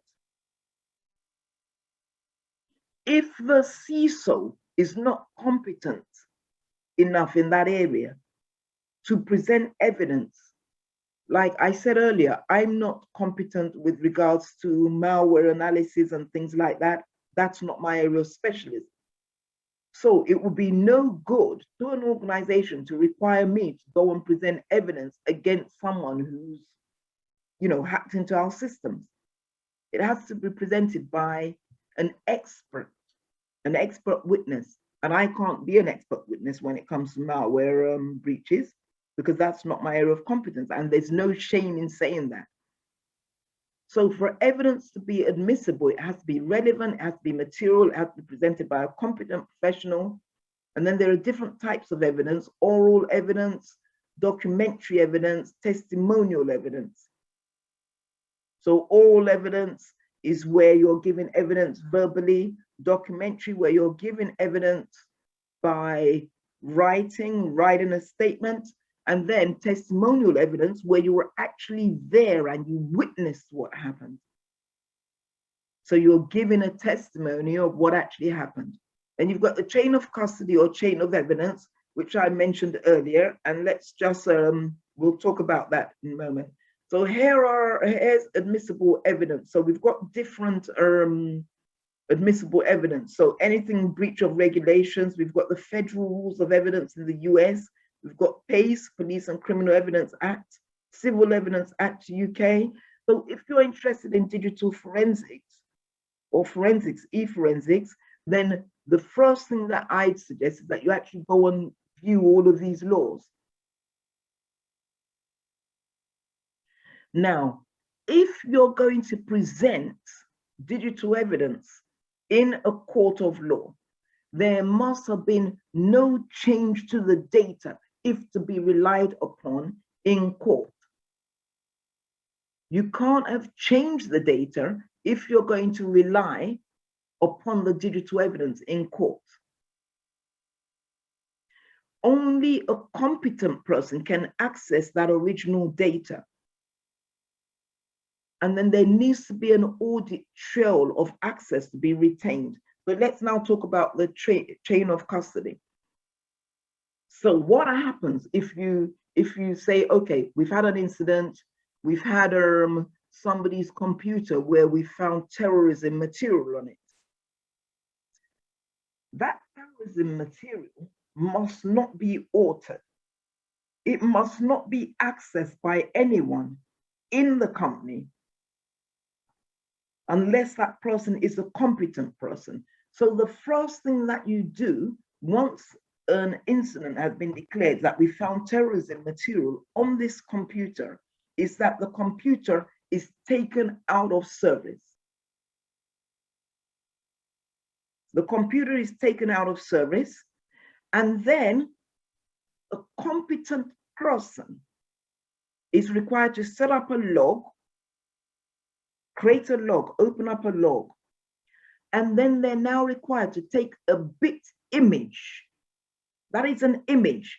They take an image, a copy of the whole operating system. They use software, so that not that they just take a photograph rather, but they use software to take an image of the whole computer operating system and all the files and everything on it. Not just the single file, not just the single file that may contain terrorism material, but the entire PC. They will take an image using software of that PC. And then they will now secure that image, and they will also lock it in a safe with the physical laptop. If you actually close the file that's concerned, before you then open it up and take an image, you think, oh goodness, no, I shouldn't have closed that. The problem is that the timestamp on the last access to that file will have changed. So let's say the material was last worked on by the suspect at 1:30, and you then close it down and then open it up again. The time that it was last modified will be listed as 1:30 or so. It will be listed at the time, sorry, if you close it down at 2 o'clock or 2:30, that will be the timestamp of the time it was last modified. The problem with that is that a good barrister or half good barrister will be able to argue that my client, that is the suspect, last accessed that computer at 1:30, and the computer was closed. What's it called? The file was closed at 2:30, so it says it was last modified at 2:30. So it can't have been my client that actually, altered that material. That somebody has tampered with that evidence, and then the evidence is no longer admissible in the court. That's why we need to understand that the first thing we do is that we take a bit image of that computer, including the open file. And that is secured. Then we then lock away the computer separately. But that bit image will have the timestamp of the last time that that document was open to be actually worked on. And you don't want to leave that system open, or you go and try and close it and then you put an extra full stop. Your finger accidentally presses a full stop or something. You've altered the integrity of that document. And a good barrister could then argue, my client didn't work on that document last, somebody actually amended it after my client. So there must be no change to the data if it's to be relied upon in court. So only a competent person can access original data, and every single access, including when you take a disk image and everything, needs to be logged to reduce the risk to the business of a barrister saying, nope, my client didn't do it, or that the evidence should be thrown out.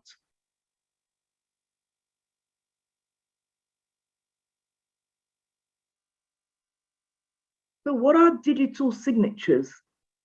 Whilst many organizations rely on digital signatures, there is a problem with regards to acceptance for that globally. So there is quite a bit of a problem globally. Some countries do not accept digital signatures, while some do. And please, could we turn off our mics if we don't mind, because that is echoing into the recording. Thank you. So it's important that we remember that digital signatures are actually a replacement for handwritten signatures, but they're not globally accepted. Some companies and some countries accept them, whereas some don't. Some courts of law will actually recognize them. E-commerce industries recognize them, but some others don't. So we've got the UK Electronic Communications Act 2000, which is an act of parliament of the UK that confirms the legal status of e-signatures. So in the UK, it's legally recognized, and we've got to remember that this is a UK examination. The BCS is a UK body, although we have global members. But the UK Electronic Communications Act 2000 is an act of parliament of the UK that confirms the legal status of electronic signatures, which not every single country actually recognizes. So in the USA, when we're talking about cryptography now, that is encryption software. Any export of cryptography has to be reviewed by the US Commerce Department. Pakistan, all encryption hardware and software has to be inspected by the Pakistan Telecom Authority. In China, if you're using cryptography in China, if you're a foreigner, then you must gain permission to use cryptography. So ISO 27001, what does it say about cryptography? It says when you're implementing your organization's cryptographic policy, that consideration needs to be given to global and national regulations that might apply, and to the issues of trans-border flow of encrypted information, because some companies simply won't allow you to send encrypted information beyond their borders. They actually have regulations that means that you have to keep all encrypted information within their borders, just in case you're thinking of sending out, national secrets.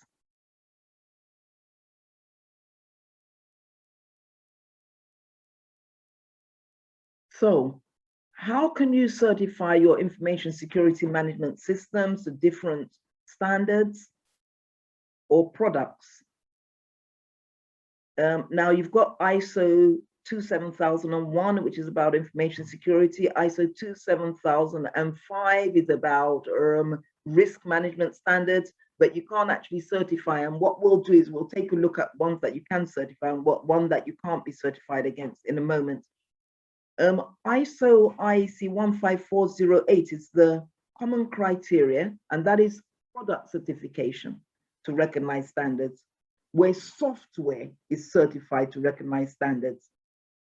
And some software, like military software, has to be certified to a level 7 or something like that before the military will use it. Whereas some software, some antivirus software that are used by the general public may be certified to lower levels on the common criteria. But please remember that ISO IEC 15408, the common criteria, that is for products, software products, hardware products being certified to recognize standards, whereas the ISO group is actually about certification of InfoSec management systems and organizations to appropriate standards.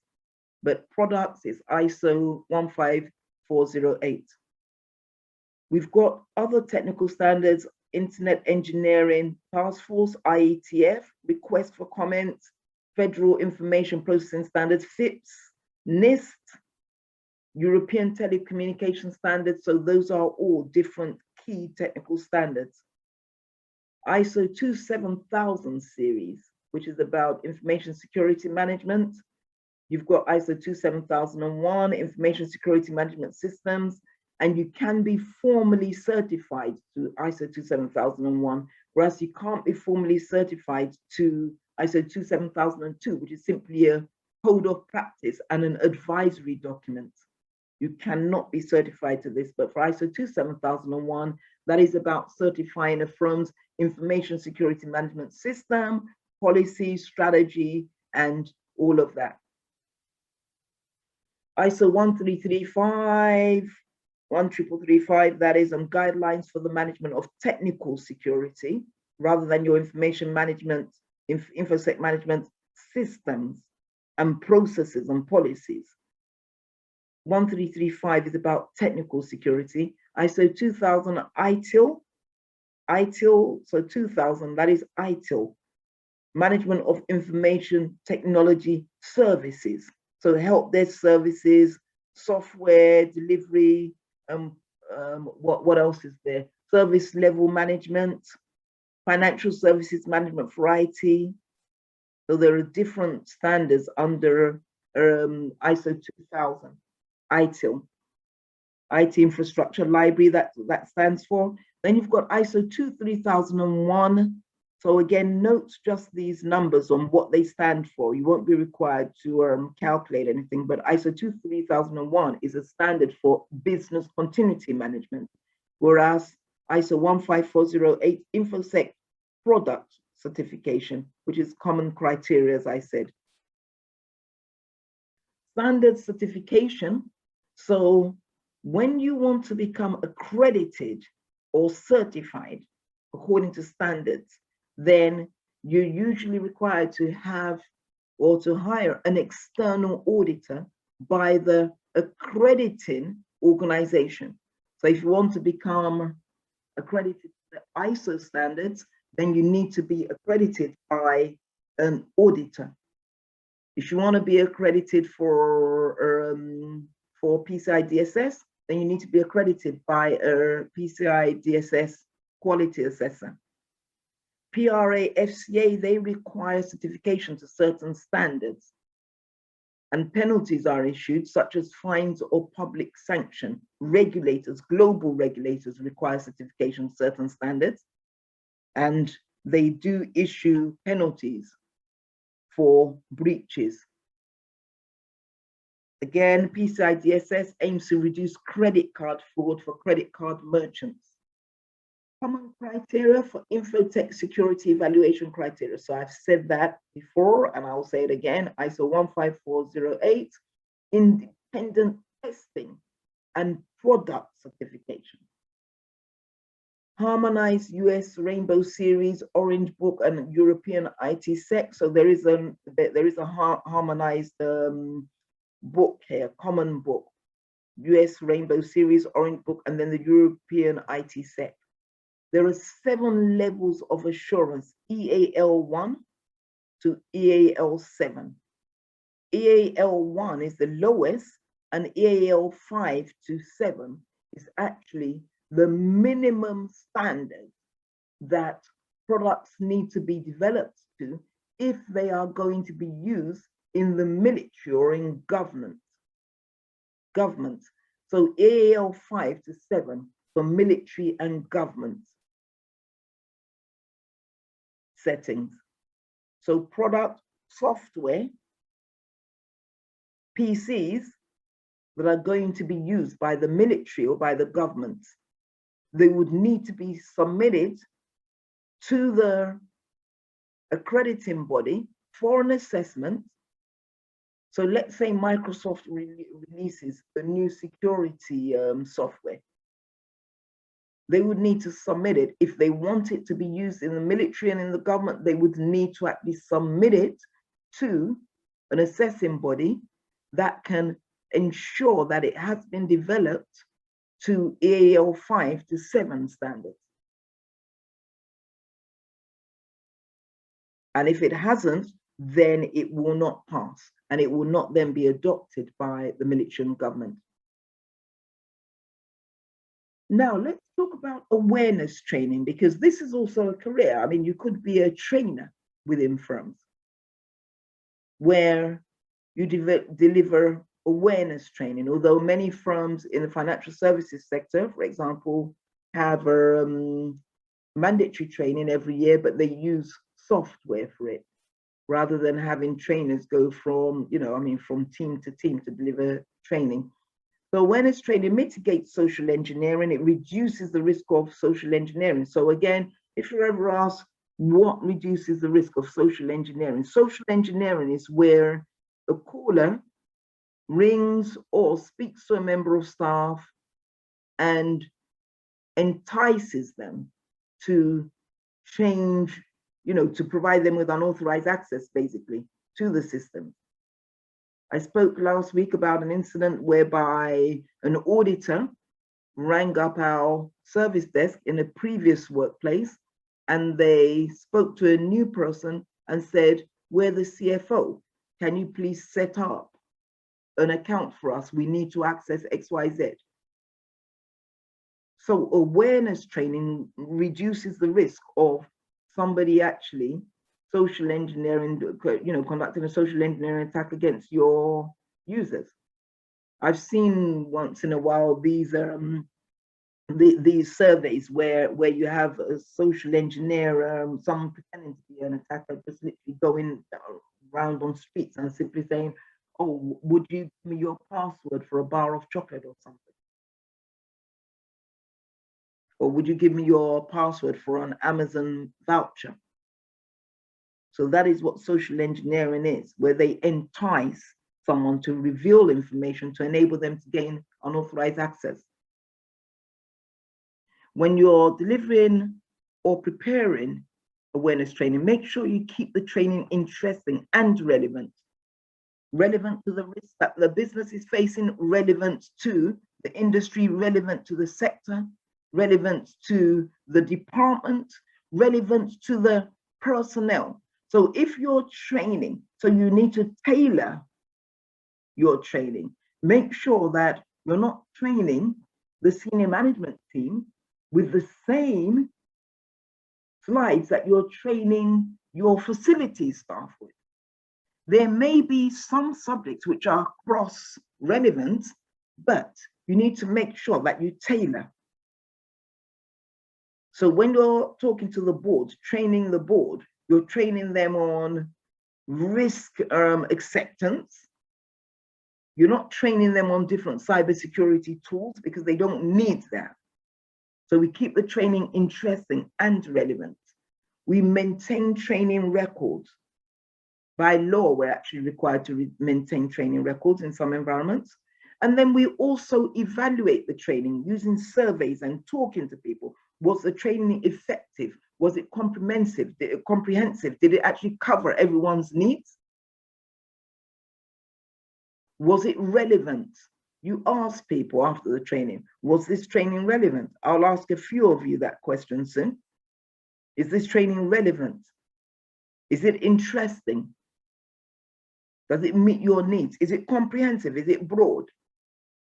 Make sure the information is timely as well.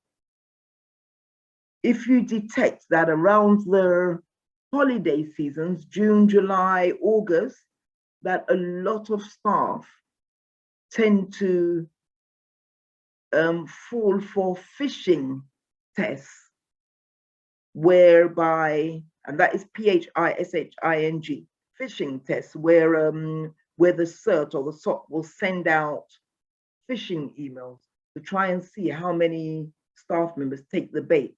If you find out that, okay, that in the summer holidays leading up, summer months leading up to the holidays, that you get a lot more users actually for taking the bait, what do? You provide a lot more training between April and June, just to increase the awareness of cybersecurity attacks that may take place, social engineering attacks that may take place against your users. So make sure it's timely as well. Employment contracts, legal documents, they're legal documents, and they should outline the distinct terms and conditions, employee responsibilities, organizational obligations, including acceptable behavior, intellectual property ownership. If you're hiring a permanent developer or temp developer, you need to make sure that you include there that anything you develop for us belongs to our business. It's not your personal property. We're paying you to develop something for our business. In the employment contract, you also need to make sure that it includes company assets usage. What can you use the company assets to do and what can't you use it to do? I don't like using my company, assets for anything. That's personal. Disciplinary processes. What are the processes regarding disciplinaries? Laws and regulations that the employee needs to adhere to. Duty of care to others. Duty or a responsibility to reduce the risk to others. And then non-disclosure stroke information confidentiality clauses need to be included in the employment contract.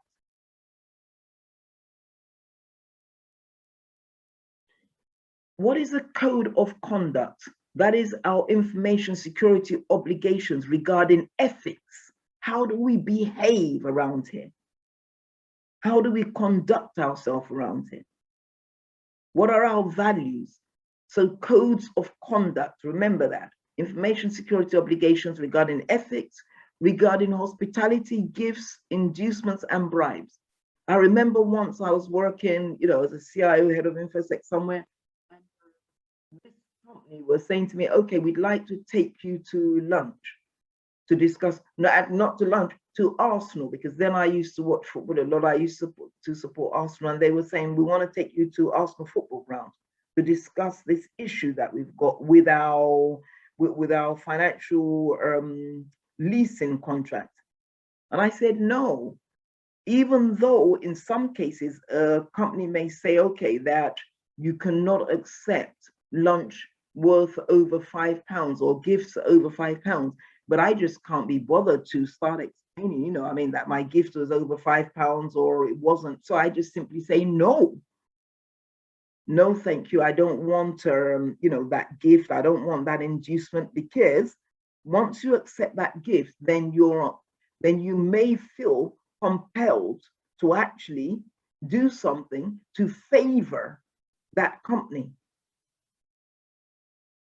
So in the information security obligations, it's important that in the code of conduct, it's important that those obligations are laid out clearly.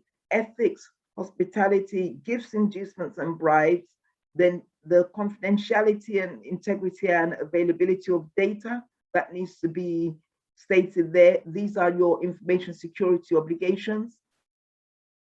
There needs to be something there about drugs and alcohol on company premises. And then about social engineering. What are your obligations? What are all the employee obligations about all of these things?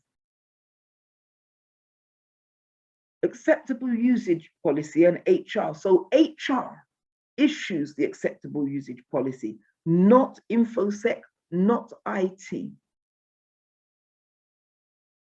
So HR issues this for staff to sign before they join the company. And in it will be an outline of segregation of duties, as in you and I can't work together if I'm responsible for asking staff for resetting their passwords and you're responsible for providing access to data. Same as when you ring a bank. If you ring your bank and they ask you on the phone, what are the first two letters of your passcode? Or your password? Now, the person taking your passcode, the first two letters, will simply be typing those into a system. And the system will either say yes, or you've passed, or not. But they won't then be having full access to your password or anything like that. So segregation of duties is so important to make sure that two people can't collude to commit a crime. So within the acceptable usage policy and HR, which is administered by HR, there will be segregation of duties, there'll be key man or key individual dependencies, there'll be third-party obligations, staff obligations, essential outsourcing company, and managed service provider obligations, and I'll write that out. But OES, so essential outsourcing providers, outsourcing essential service providers, and managed service provider obligations. When we say managed service providers, those are people that may provide us with our cloud services or things like that.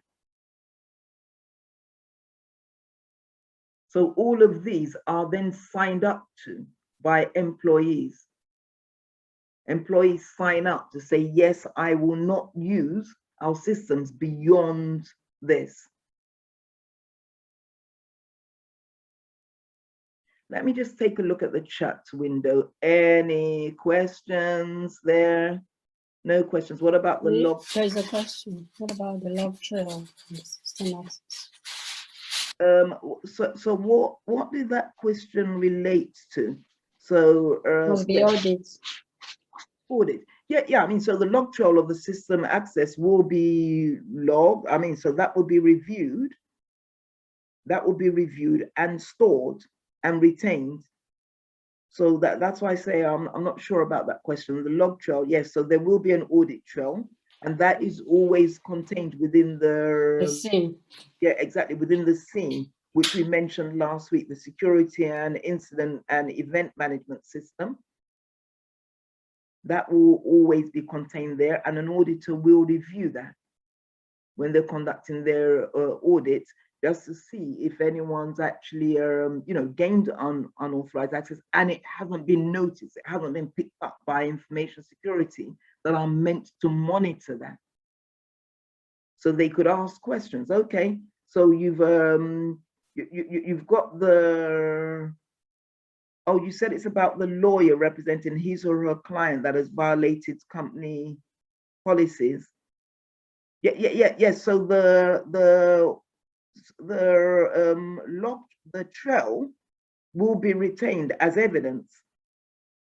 Yeah, the log, the trail will, the log will be retained as evidence. Yes, that this has happened, that this incident has occurred, and the log can't be amended, because if you came last week, you would have found out that you would have heard that, we say that the log should be a read-only log that can't be amended by anyone anyway, even by information security. So the log will be read-only, it will be set up as a read-only log, and it's just a case of printing out the log and storing it with the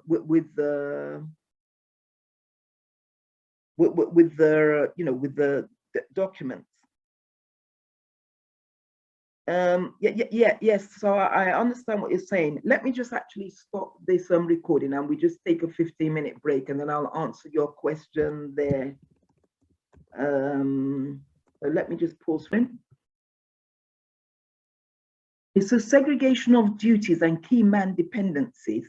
So segregation of duties limits the damage that an individual could cause due to fraud and collusion between two employees.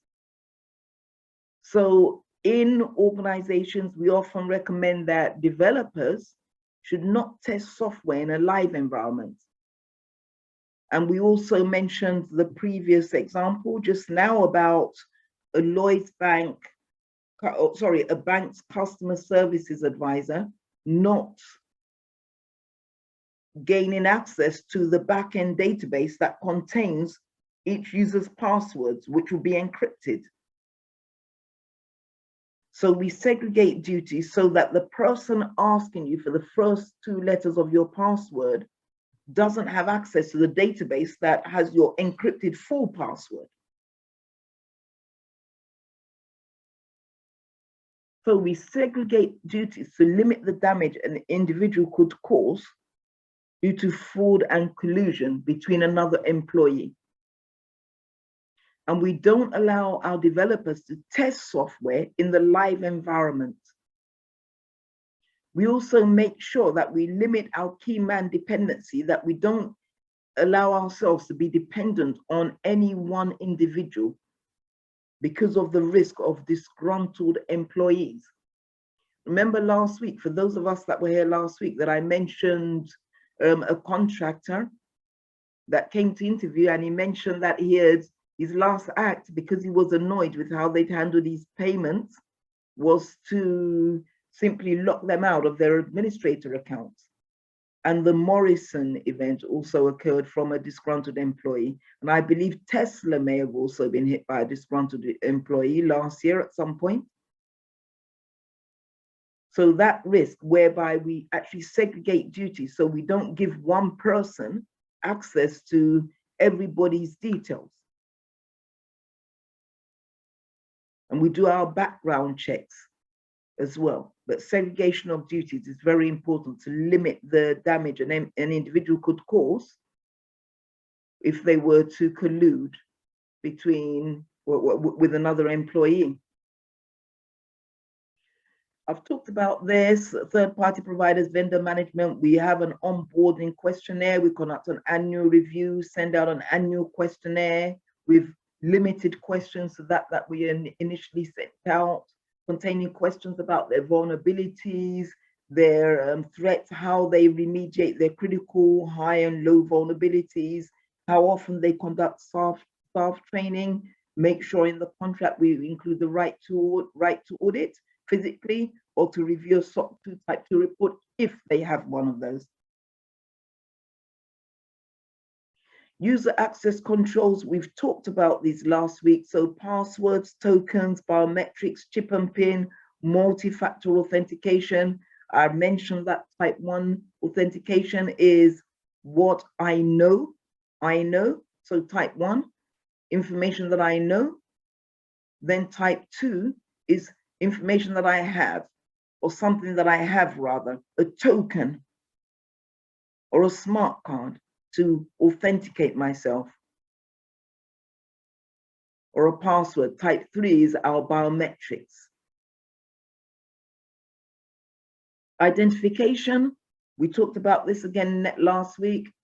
Identification, each network resource has a unique identity that helps administrators and InfoSec to distinguish between subjects, that is users of the network, and objects on the network, our printers, our PCs, our laptops, our routers, firewalls, hardware firewalls, all of those have a unique identifier on our network, used to track subject activity and object activity actually. And identification does not authenticate users, it's our authentication that actually allows us to access the network. You can't type in a user ID without presenting a token or presenting a password to authenticate. It will not, the system simply will not allow you to access the network. So identification does not authenticate us. Here we've talked again about this, passwords, biometrics, tokens, chip and pin. Passwords could be static or they could be dynamic. They could be a single password that you use, you know what I mean, and you use it until you have to change it, until you're forced to change it. A password could be a one-time password, which is dynamic, which you often get from your bank. For example, if you try to access your bank account online or you try to make major changes, then they may send you a one-time password to access what you want to do. Composition passwords, that's where you create a password that is lowercase, uppercase, etc. Cognitive password, something you know, such as your mother's first name or last surname, or the name of your first pet. A passphrase is sentences that are joined up words rather than a single password. And we've debated this on the Ladder Back Down WhatsApp group recently in terms of, whether you use a passphrase, you can use a different language to create your passphrases rather than password, just a joined up sentence, a word, a sentence that you like saying, proverb, could be anything. Just create a passphrase, just create something that makes it more difficult for a cyber criminal to actually guess or to conduct a brute force attack against, or a dictionary attack against. A dictionary attack is an attack where they just run a database full of most common dictionary words against your password until they guess it. until the system, that will be run by software. They don't simply just sit in there and just try and type in different dictionary words. Rather, they just run a dictionary attack to just try and the most common words in the dictionary. And they've got software that could do something like 10,000, run 10,000 words against your password, dictionary words checks against your password per minute. So the software just runs, and it just runs through to see if you've used a common dictionary word. That's why you use a passphrase, sentences consisting of different, your different complexity levels, where you have an asterisk, you have a star instead of a 1, or instead of a letter. And then they can't conduct a dictionary attack against that, and they can't conduct a brute force where they just simply just try and just guess it, or they use systems to try and guess. They can't do that. So complexity rules. So in your password policy, you would state, what the rules, complexity rules are, what sort of passwords you use, composition, whether you use static versus dynamic passwords, and whether you use passphrases instead. Complexity rules, again, that's where you say that you have to have a minimum of 10 characters, must contain one symbol, one number as a minimum, one uppercase, one lowercase. So that is your complexity rules. Biometrics. So we have fingerprints, face scans, iris and retina scans. Retina scans are less accepted because they have to blow this path or whatever into your eyes, and so people just don't like it. It's a bit more intrusive, but very reliable. Then you have the palm scan, where they scan your palm. You have the hand geometry, so it's not just a hand print, it takes a look at all the different ridges in your hands and all the lines and things like that. That is also an authentication means. You've got the heart and pulse patterns. Then you've got voice pattern recognition. Again, the heart pulse pattern, that is considered to be quite intrusive. So it's not generally accepted. Voice pattern recognition, signature dynamics. So not just your signature, but how you actually draft your signature. And that's one of the problems that I have, in that I don't have a signature per se. So my signature, and that's why banks actually, or some and other organizations, they'll take 6 copies of your signature, because they're not looking, because they know that people like me don't have our signature is not consistent each time. My signature can be different. I can have 90 different types of signatures, over 90 days in terms of how. So they'll take 6 different records of your signature, just in case it's not the same. My husband's signature has been consistent since, he was born. I think he was born signing his own birth certificate when he was birthed. But signature dynamics, that is a means of authentication. And then your keystroke patterns, of course.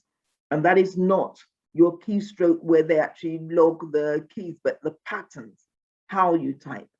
And I don't know how they actually do it, but there is software to actually log your keystrokes and to log what you're actually inputting as well.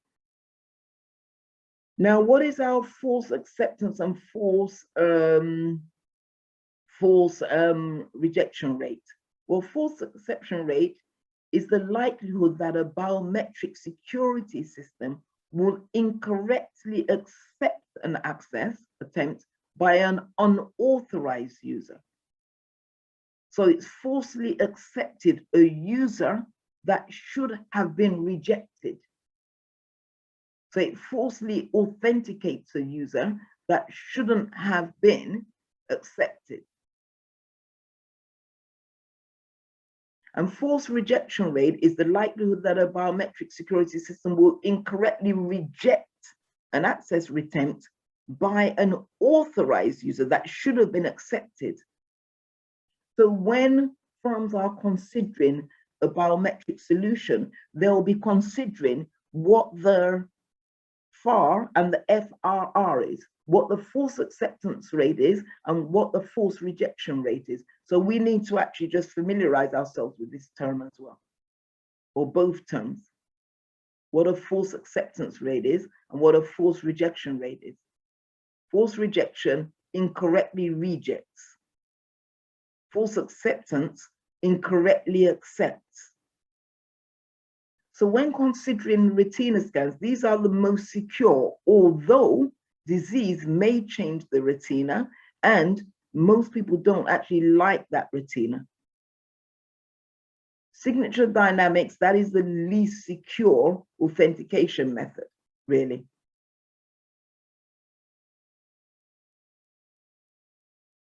What are the acceptance problems, user acceptance problems for these different biometrics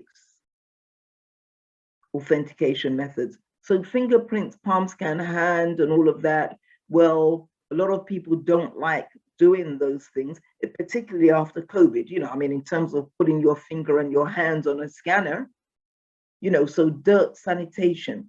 Then iris and retina scans, some people don't like that because they actually have to run a laser beam through the eye, in front of the eye, to actually record one's retina patterns or one's iris patterns. Heart pulse patterns, again, that's considered to be intrusive, although they don't open up your heart, but it's considered to be too intrusive for some people.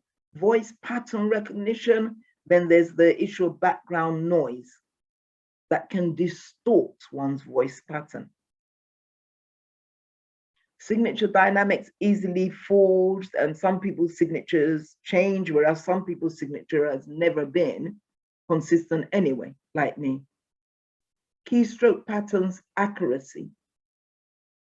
So these are all issues that may cause some users to not, you know, want to actually give away their biometrics or to engage with biometrics authentication. What is single sign-on? Single sign-on is a system that actually enables users to sign on easily. It removes the need to log on to different applications multiple times to access different resources. You have one ID and one password, so you don't need to remember your password. You don't need to remember multiple passwords, should I say. You simply log on once to the network. Once you've logged onto the network, then you have access to absolutely every other system that you have authorized access to on the network, that you've been given authorized access to. The disadvantage is that once a hacked cyber criminal has access to, once hacked, a cyber criminal has access to everything on the infrastructure. So if a cyber criminal guesses your password, then that means that they have got access to absolutely everything that you would have been given access to. So instead of logging into your network and then logging into your intranet system separately, or logging into your finance drive separately, or logging into different other places separately, again, once you're on the network, single sign-on enables you to just log onto the network, and then you've got automatic access to everything that you need to work on. The advantage, of course, is that you don't need to log on multiple times, so you save time. You don't need to remember multiple passwords, you just remember that single password. But the disadvantage is that once a cyber criminal has hacked this, they have access to everything that you would have had access to. What are the different defenses against password attacks?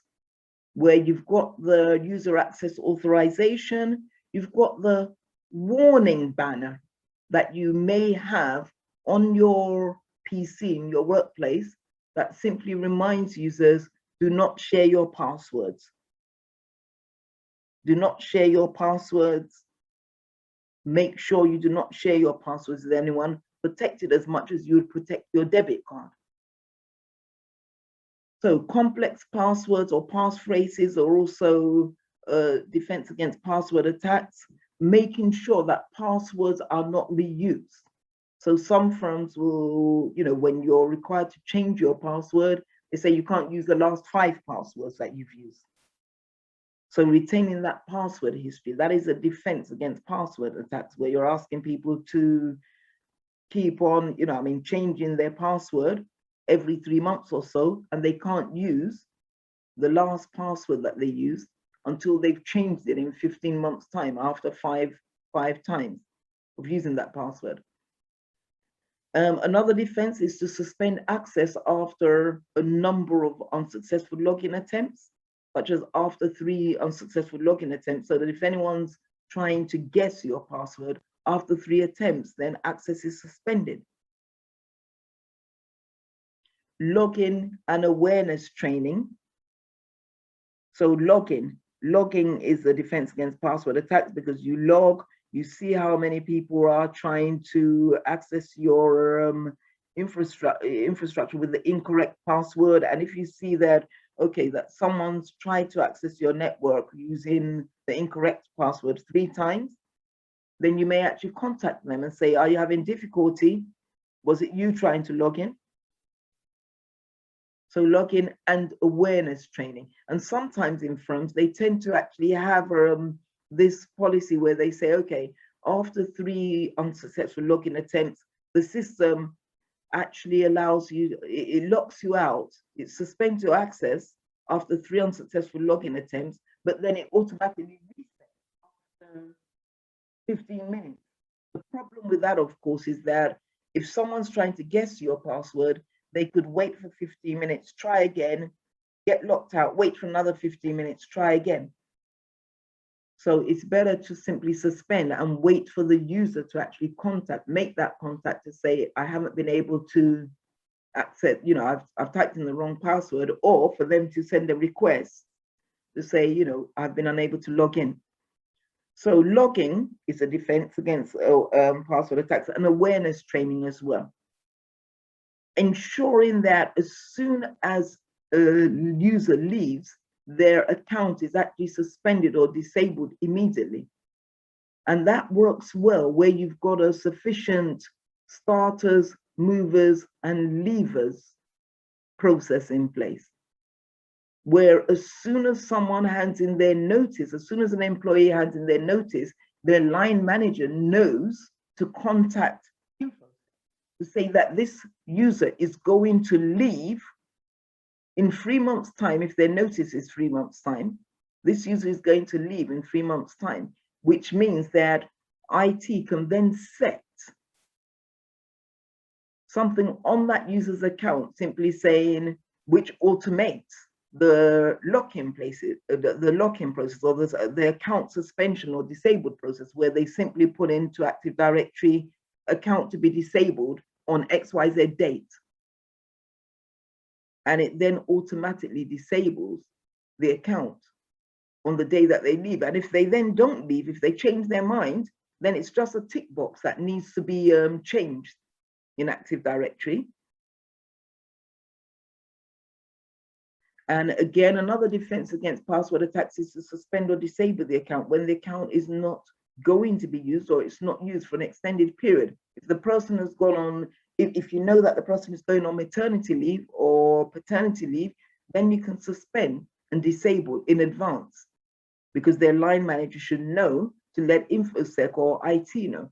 However, if it's long-term sickness, you may not know about that. So again, it's best to put in the policy that if an employee is off on long-term sickness, then managers should contact InfoSec/IT to ensure that that account is disabled. And user access should be recertified at regular intervals, especially privileged user access. So recertify, whereby checks are made into the validity of each account, whether the account is still needed, whether the account is still in use. When was the last person this person logged in? If they've logged in, if they haven't logged in for 6 months or 3 months, and their manager has forgotten to let us know that this person is on long-term sick leave, or that this person is on maternity leave, then that needs to be remedied. And that's why we recertify at regular intervals. effective use of controls, needs to know restrictions, where we make sure that our users are only given access on a need to know basis. If they don't need to know the information, then we don't give them access. Remember, we talked about role-based access control last week, where we say rather than give individuals access, we give them access based on their roles by dropping them into roles, dropping them into groups. If they need access to finance systems, you drop the user into the finance users group. If they need access to HR systems as well, you drop them into both the HR and the finance systems, rather than apply permissions to the user alone. Because it's then much easier to remove a user that decides, okay, or not that just decides, but where the manager has decided, okay, that they don't need access to all these finance systems, you simply remove them from the group, or they move over to HR, where their role is no longer requires them to have access to the finance system. They simply are focusing on HR. Simply remove them in one tick from the HR group as well. So access control, always role-based access control on a need to know basis. We conduct privileged user account management reviews. Privileged users, who are they? IT, InfoSec, senior management, who may have more permissions that they actually need. So we review, ensure that we've got a data owner, a stated data owner, a documented data owner. And when the data owner leaves, make sure that we get a new named owner from the business. Again, if your users are a member of a group, we remove them from the group as soon as they leave. And apply controls to absolutely everybody on the infrastructure. Now, when we're looking at the joiners, movers, leavers account management process, we need to also remember access in the cloud, information that's in the cloud, making sure that we withdraw access to that information. So I hear frequently people talking about the fact that they've left the company for over a year and they still have access to their data in the cloud. And I don't understand how, but it happens. So we make sure that when our users are leaving, that we withdraw all access, including data in the cloud.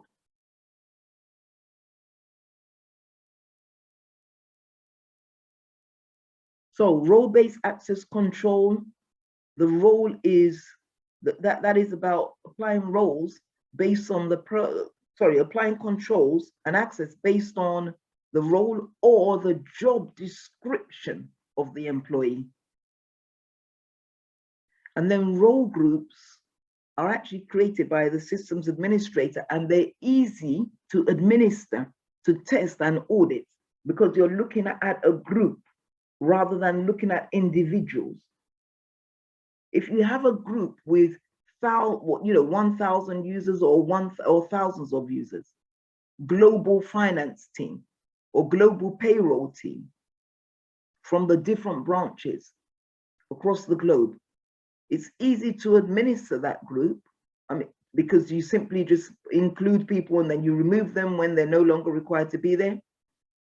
And you set up the group simply by applying all the permissions that this person needs, that this group of users needs, and then you put people in.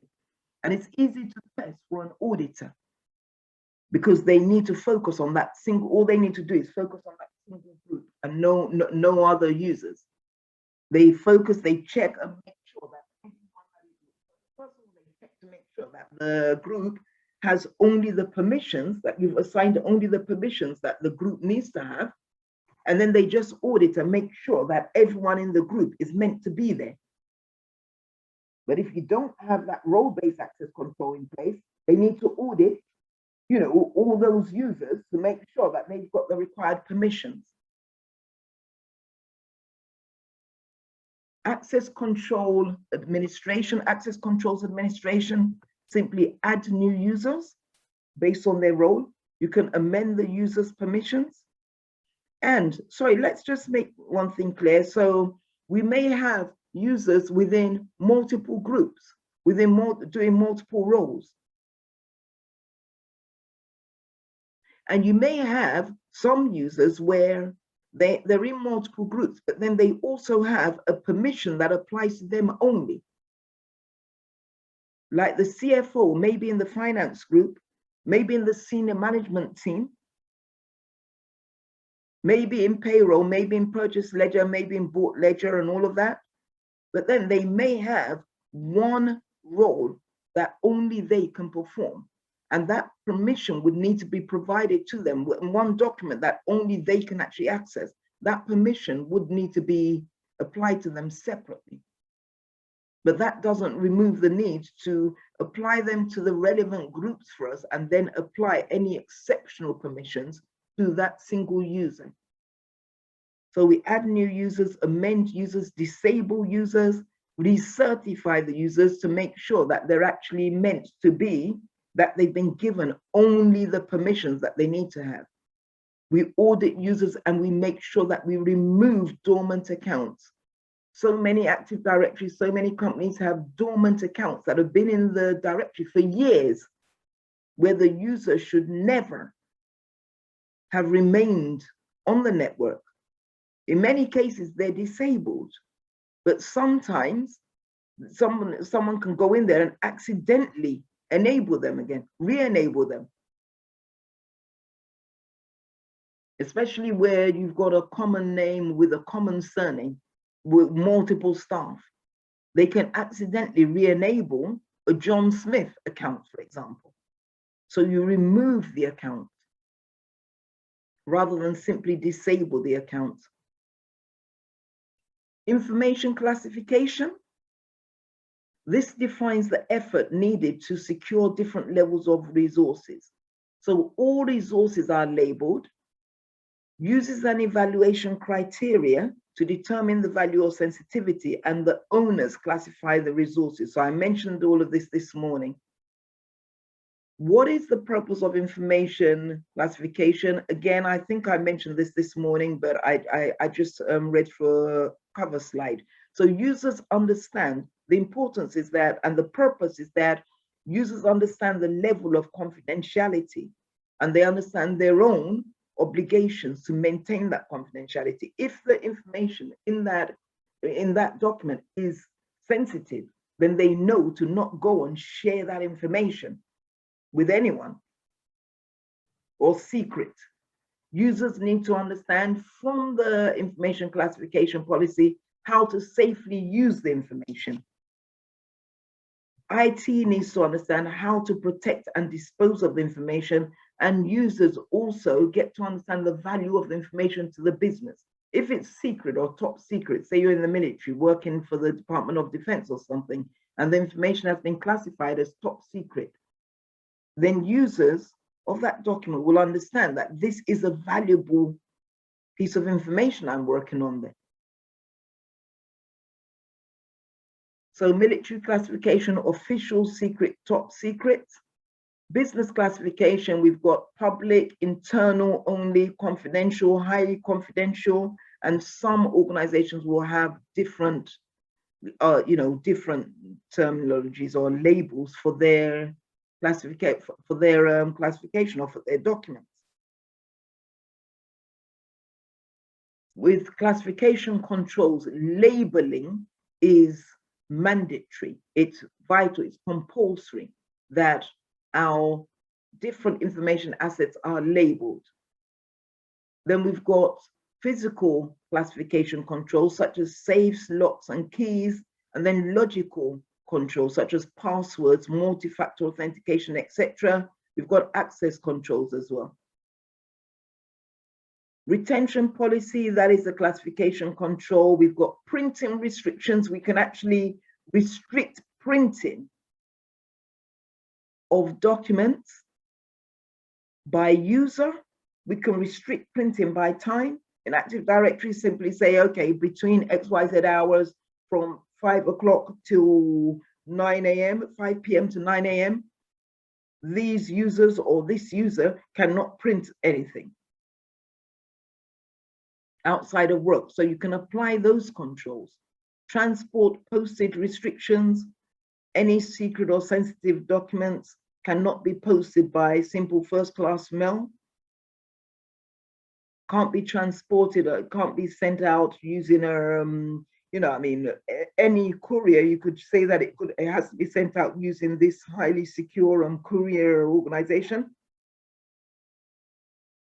Archiving as well, that is the classification and control, which you will read in your retention policy. Disposal. Again, when we talk about information lifecycle management, we're talking about the end-to-end process from the day that information was created until the day it's destroyed,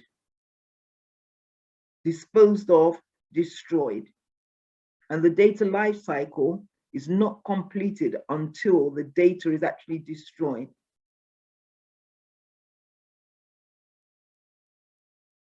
Here we've got different malicious code types. We've got viruses, which are traditional malware. They were the first actual malware.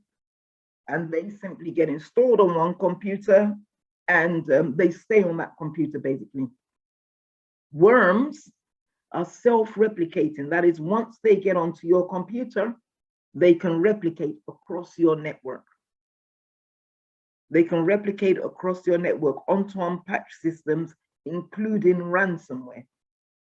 So once one person has got that worm or that ransomware on their computer, then that means that it will just spread around your network to unpatched systems. Rootkits. A rootkit is malware that attacks your system, your operating system, or the admin account. So where it's not attacking your files, but it's actually just been implemented to access your admin account or your operating system. A rootkit. And they're very dangerous because in some instances, you don't actually know that your system has been attacked. Your admin account has been attacked. So you've got an advanced persistent threat, APT attacker sitting on your network. They've gained access to your admin account on your local PC. In some cases, it could be an IT staff member's local PC that they've gained access through a rootkit, and then they're trying to seek to gain access to other systems on the network until they get to a privileged account where they can gain access to maybe the network domain account, the total domain administrator's account. Backdoors. Now, in some cases, the intent behind backdoors is usually quite noble. So vendors may actually create a backdoor into your account for maintenance purposes, whereby if you look at your PlayStation, for example, if you've got a PlayStation or a game, if you're into all of that, where the vendor will send out patches or upgrades to the firmware. And that's a backdoor. Developers for software may also send out legitimate patches. Microsoft, for example, sends out legitimate patches. And they have a direct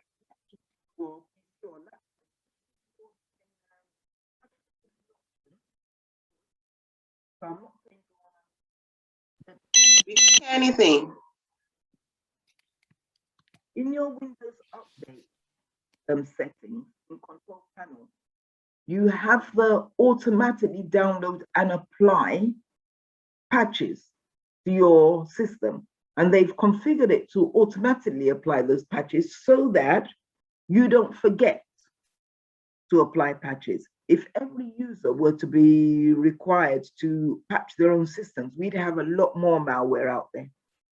Simply because people won't remember. Some people may not be able to apply their patches, and it will just be a big problem.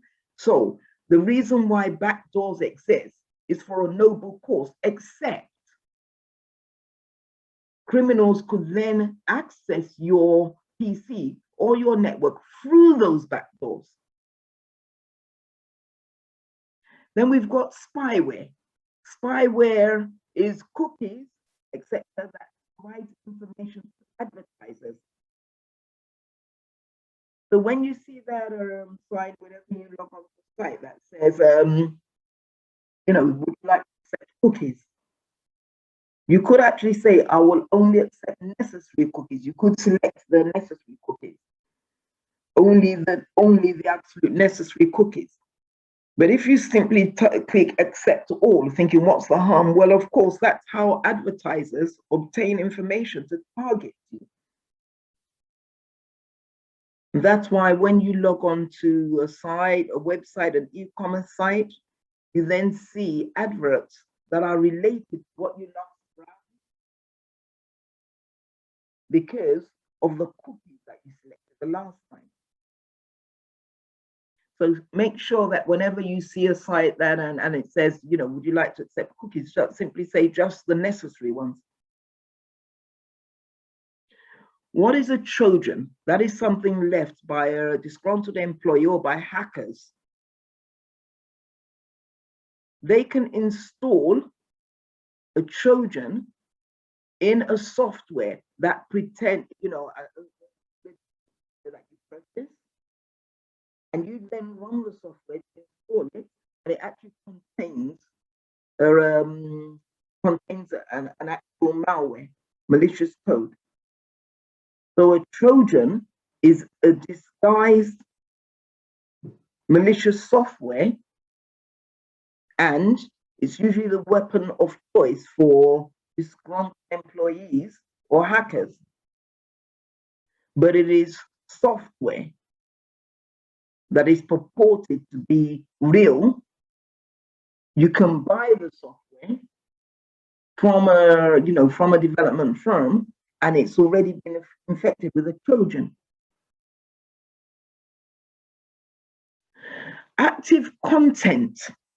You know how you receive on your Windows 10 laptop or whatever you've got, whatever version of Windows you've got, active content could be online polls, could be streaming news. You know how you receive those weather updates, or when you click on your Windows 10 thing, you can see weather maps, or you can see this, would you like to change your screensaver or your Windows login thing? And it comes up with these different views and all that. That is active content, but it's dangerous because a hacker could insert a Trojan in all that active content. But I tend to switch all of that off on my laptop. Tend to switch off all the streaming news, that pops up. Would you like to Microsoft News or I've forgotten, MSN or whatever they call them? Weather maps. Just disable as much as you can if it's not necessary. And then when you want to view the weather, you then log on to your browser and you view the weather there. You don't need it actually coming onto your screen and being there, updating automatically, because that is an opportunity for you to be hacked. Logic bombs. That is triggered by a logic bomb is malware that is triggered by an event or a date. So you may have malware that a hacker or someone or cyber criminal has configured to go off every Friday the 13th. Every Friday the 13th. So, and you may get maybe 10 months, sorry, I was going to say 10 months, no, you won't get that. But you could get maybe 3 months a year or 2 months in a year where the 13th will fall on a Friday, in which case that logic bomb will then be triggered and it will do what it was actually developed to do.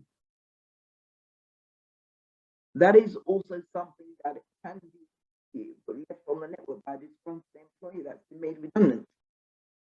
And you don't know about it until it's happened once on the first Friday, the 13th.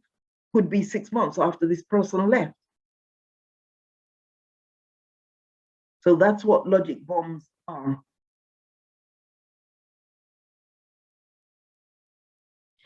Then we've got macro viruses, and these are very old. I'm not sure how common they are because nowadays you've got the option to disable your macros in Word and Excel, but years ago they used to be very common, extremely common. Stealth viruses, they use a variety of methods to avoid detection.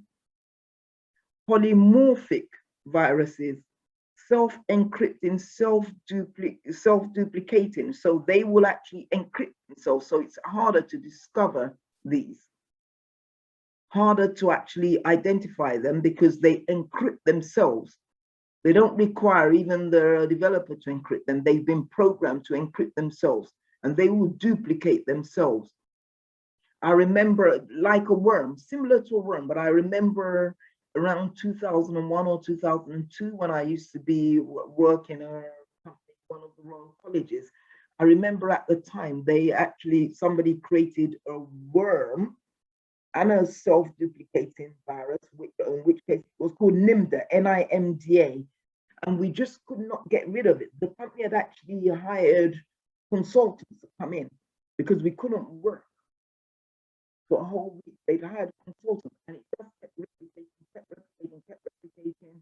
And then I actually had to call in my husband on a Saturday morning. We went there and we simply prayed, and then we went into DOS. So DOS is an old operating system. They use PowerShell now, but it's an extension of that through the command line prompt, and they will, the NIMDA, N-I-M-D-A, but it kept duplicating. Each time the consultancy firm tried to actually delete the malware that they found, then they would just keep popping up and popping up and popping up. They just couldn't work out how to actually just remove it.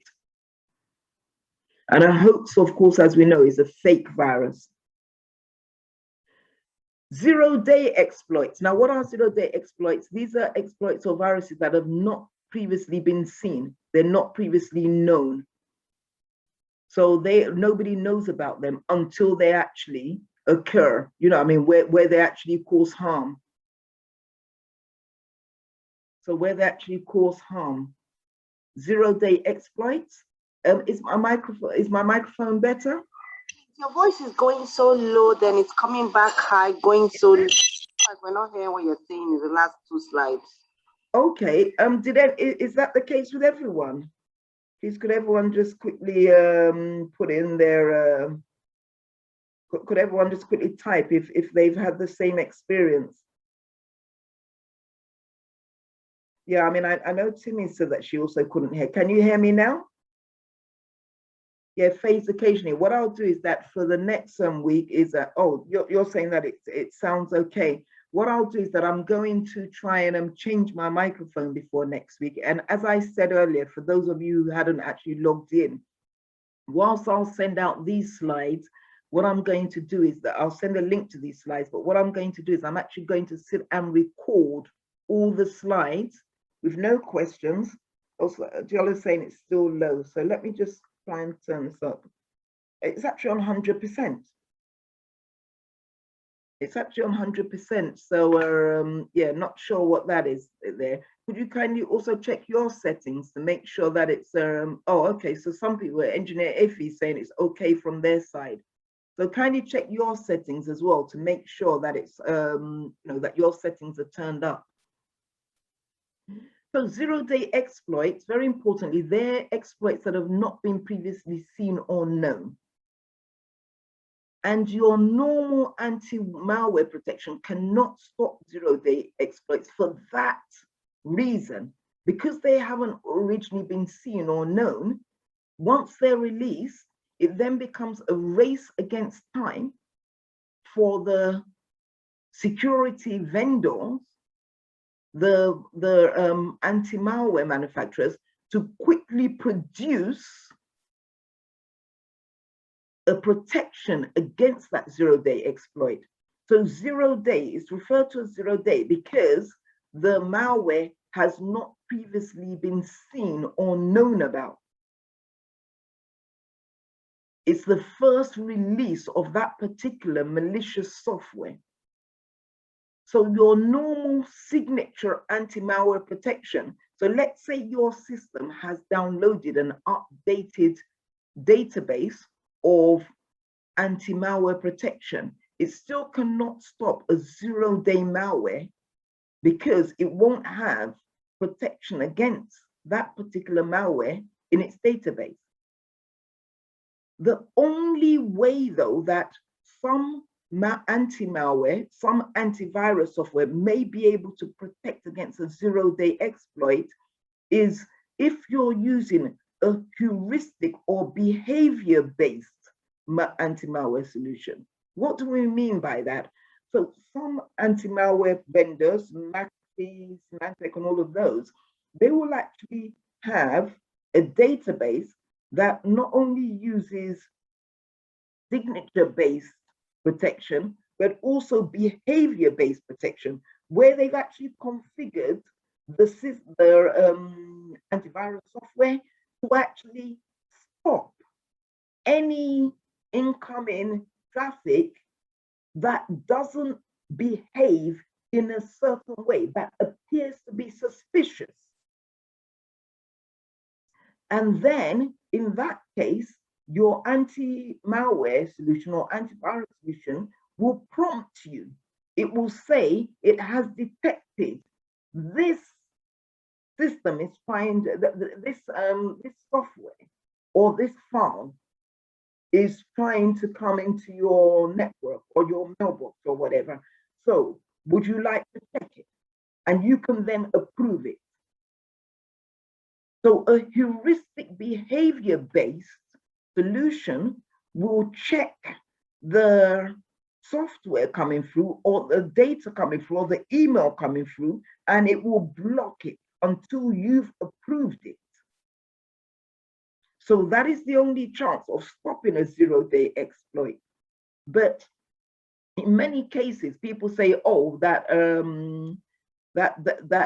most ransomware is 0 days, is like the WannaCry, for example. They said that was a 0 day malware, but it wasn't. Because what had happened is that 3 months prior to the WannaCry, Microsoft had issued a patch against it. They'd actually issued a patch because what tends to happen is that in many cases, these large software vendors, they offer what's referred to as a bugs bounty program, where developers and hackers can try and hack into their systems to identify vulnerabilities, and then they notify Microsoft. And so then they will fix that vulnerability, and they will then release a patch to all users of that Microsoft system, saying, well, they will implement that patch if you're a home user, for example, because you've got the automatic updates on. But in companies, they will simply issue an advisory saying you need to patch your systems. We've identified this vulnerability, patch your systems. But in some cases, and in many cases actually, companies don't tend to patch their systems in a timely manner. Then they get hit by a malware, such as WannaCry, and then they simply say it's a 0 day exploit. No, it isn't. It isn't, because the vendor has released a patch 3 months ago. So the fact that you haven't actually implemented that patch does not mean that it's a 0 day exploit.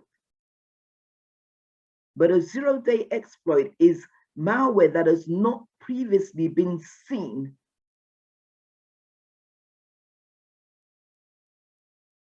or hasn't been known about.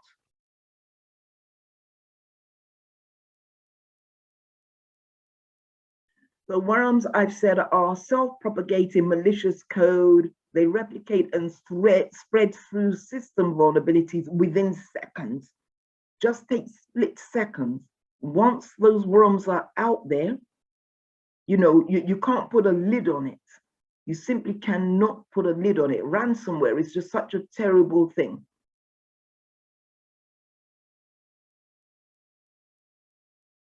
Rootkits, as I said, operating system hack, where they actually hack into the operating system, to the root, undetected by antiviruses, maybe configured to copy and forward user data from the system's root folders, used for identity theft and fraud, creates a backdoor into an organization's infrastructure.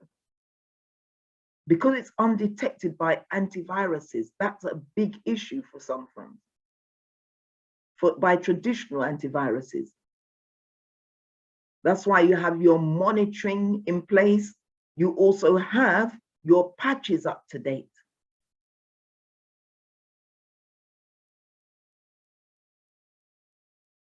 Active content, mobile code. So you've got mobile code, Flash, Java, ActiveX could be used to download a Trojan.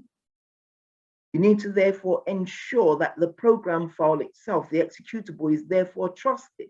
So again, I've mentioned the Flash, Java, ActiveX, all those weather maps, news maps.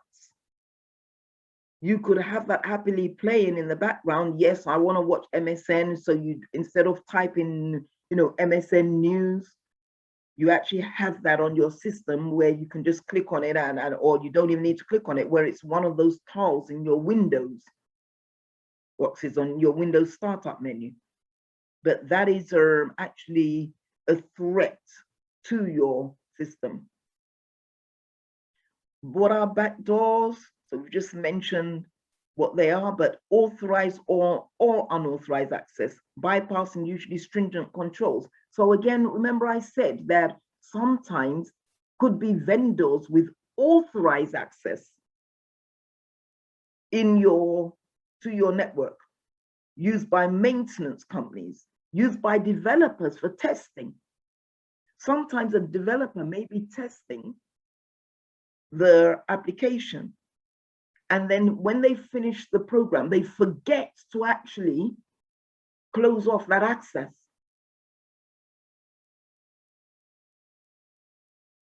And there's a risk of a PC being used as a botnet for a DOS, a denial of service, or DDoS attack, distributed denial of service attack. And so I said earlier that a DOS attack or a DDoS attack is an incident whereby a web server, an e-commerce server, is flooded with traffic to prevent legitimate traffic from getting through. Why? Some people just do it for the fun of it, but in many cases, competitors may do it. So that if a bot is used, so let's actually talk through this a bit. So a bot is where a single computer simply continues to send a stream of traffic to, for example, Amazon's web server. So that if it's their book server, for example, their book ordering server, for example, if a single computer is sending 50 million packets to that server per second, legitimate users will not be able to get through. So that's what a DOS attack is. So Amazon will not be able to make its orders, it will not have customers able to place orders, so it will lose money. A bot is a single system that is used to flood a web server with traffic. A botnet, B-O-T, net, is where multiple systems are used to flood a web server with traffic. The problem is that you as a user may not actually know that your system has been compromised and it's being used as a bot, or that your systems on your home network, for example, have been compromised and they're being used as a botnet. You may not know until either your internet access becomes so slow that you ring up your provider, your telecoms provider, saying, well, I don't know, my system is slow. And they may not be able to actually help you find out why your internet access is slow, not your internal network access, your external access.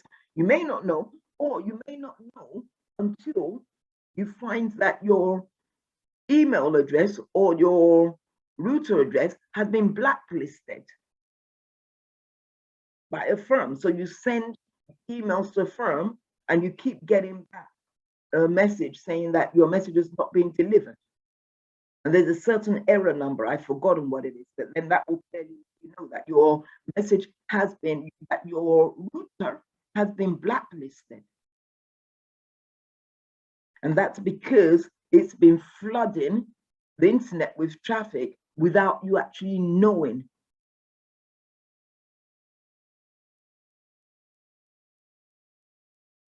So a backdoor risks your PC being used as a bot or a botnet, or PCs as a botnet for a DOS or a DDoS attack. What is the mitigation for a botnet attack against the firm? Well, we could use ingress filtering. So if the firm, so let's say Amazon, for example, they're seeking to mitigate the risk of a botnet attack, they can filter all inbound traffic, monitor and then filter. Ingress filtering is filtering the validity of inbound traffic, where they're filtering to make sure that all traffic coming in is legitimate traffic, is valid traffic. And they can actually repel any traffic that is not legitimate, or even divert it to a honeypot to understand, where the attacker is coming from, the IP addresses and all of that. So remember what ingress filtering is: filtering to ensure the validity of inbound traffic. And we've got traffic shaping, where they manage the bandwidth for inbound traffic. They could make sure that they've got extra bandwidth for certain days of the week, certain times in the day. So traffic shaping, that can mitigate against a botnet attack, where they've just got increased bandwidth to ensure that even if this cyber attacker is sending 50,000 packets per second, we've got sufficient bandwidth to cope with that. Then disconnecting from the network as a last resort to stop all inbound traffic will actually stop the botnet attack, except that it stops you from doing business as well. Trojans, I've mentioned what this is, appears to be a legitimate software application. It's software that carries a malicious payload. So may appear to be legitimate, but it carries a malicious payload used to deposit malicious tools on an unsuspecting user's PC, and it's a weapon of choice for disgruntled employees. Spyware, we've talked about. Cookies, keystroke loggers, they log your store login credentials or your banking login credentials. So if you came on the Windows 10 security course, the last workshop 2 months ago, I mentioned that you should never actually store your login details on your laptop. Type it in each time you want to log into your bank online, because spyware could be installed on your computer, and then that just copies your login details, just goes into your credential store on your Windows 10 laptop and simply just copies that whole database and then seek to decrypt it. Spyware also just monitors you for your preferences so they can target advertising at you. Malware infection routes, you've got email attachments, wireless network connections, infected media such as infected USB sticks. So never pick up a USB that you see in your office on the floor and you wonder whose it is, so you just go and plug it into your PC. Never actually accept a USB stick from a conference that you attend. That's so important, because you don't know what is on that USB stick when you go and plug it into your computer.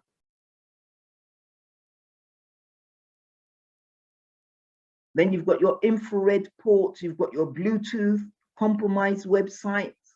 All of these are malware, potential malware infection routes. Different control methods. Well, we've got the antivirus, anti-malware. We've got content scanning for inbound web traffic to make sure that we're not importing or running the risk of infecting our networks. Email content and source scanning. Scanning where the emails are coming from and the content. Firewall checking content. Firewalls, our firewalls, block unused ports on your firewalls. We went through that on the Windows 10 session as well. Endpoint security, as Mr. Charles mentioned earlier. Tripwire, the firm could use Tripwire to monitor the integrity of any hashes, any data coming in, to make sure that it hasn't been changed en route, it hasn't been intercepted and changed en route. Frequent updates to your antivirus, signature files, and frequent patching as well. Harden your operating systems by removing any unused functionality. They often say that we only use about 20 to 30% of our functionality on our mobile phones, and yet we keep all those applications that come embedded with the phones. But each application that we keep is a potential backdoor to our phone or to our system as well.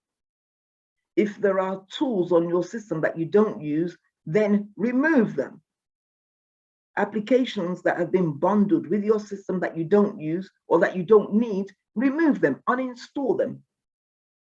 Remove unnecessary services, disable them, close unused ports, change default passwords as well. Very important. When you get any product that should be on your, that is going on your network, wireless product, smart product, you make sure one of the first things you do, your router, is to change the default password. Harden your web browser as well. Don't accept all cookies. Restrict the use of active code, as I said earlier. Network partitioning is based on the need to know. So you segregate activities as well. There's something referred to as Chinese walls, especially in the financial services sector, where you segregate teams based on a needs to know basis. The research team and the trading team should be segregated by Chinese walls, simply because the research team must not provide insider information to your trading team, because that's actually a crime. So network partitioning restricts any attacks, helps to detect internal attacks. You need to make sure that you protect your internal connection, internal network rather, by a firewall.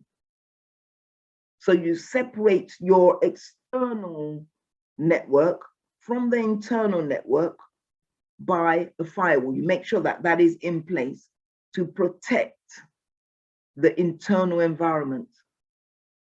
You try and find any internet-facing servers. So what is a DMZ? A DMZ is a system that is accessed by, a system that is meant to be placed in your DMZ, your demilitarized zone, is a system that is meant to face the internet. Let's give an example. Your email system, if you allow your staff to access your email system externally from the internet using Outlook web access, for example, then that system needs to be placed in a DMZ. So you have your firewall, then you have your DMZ. Any systems that need to be accessed via external facing staff. staff that are working from an external place, those systems need to be placed into the DMZ. Then you now have that is protecting all your internal systems that are not meant to be accessed from home. So email system will go in the DMZ. You may also have other systems, your intranet system. That could be accessed from home, your intranet. So that is also placed in the DMZ. But you will have other systems where you have private information, sensitive information, that will be behind another firewall and outside of the DMZ so that nobody can access it. And your virtual private network, VPN, is also a network partitioning tool that is used to protect traffic between your office systems and your home workers. So it's a direct tunnel or direct link between your home router and your office router. And it is encrypted. That connection is encrypted between your home and your office. So that is that is another method of partitioning the network. So here are different risks and mitigations for your network access points. Well, if you've got a direct connection, hardwired connection, then there is a risk of wiretapping. And to mitigate against this, you can use what we refer to as MAC address filtering and physical security, so that computers are given access based on their network card address. So you create a whitelist with their network card address, which is their MAC address, and then only devices on that whitelist are able to access your network. So if a cyber criminal does wiretapping, they actually obtain all the credentials and all the details to log in, they still can't log into your network simply because their network card address of the device that they're trying to use to log in will not be on the whitelist of devices that are actually able to log in to the network.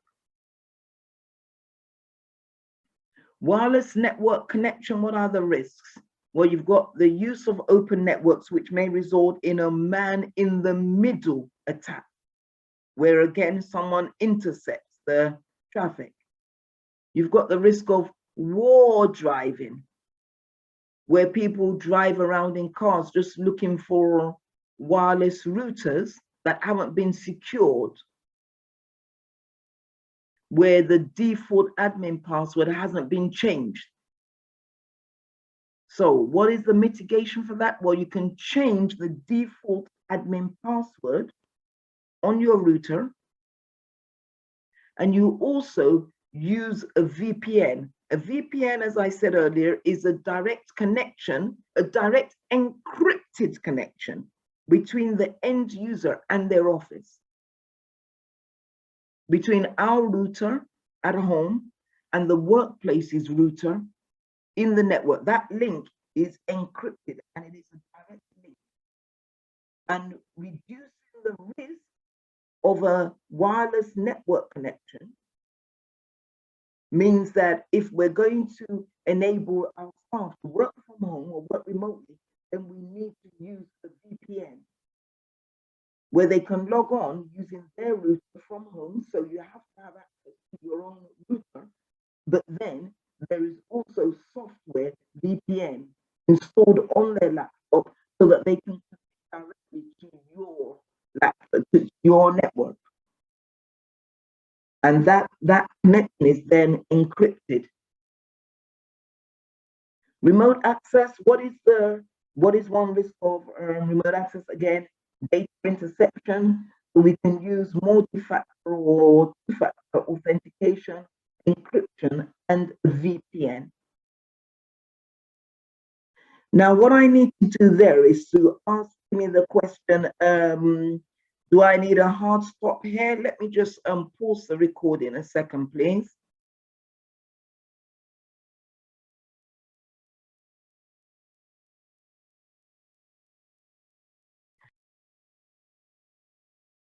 So what is cryptography? So let's remember this. It hashes data to make it impossible to understand. So it actually scrambles the data. That's what we refer to by hashing. It scrambles the data from plain text to make it impossible to understand if a reader were to, if an ordinary reader were to just view that information.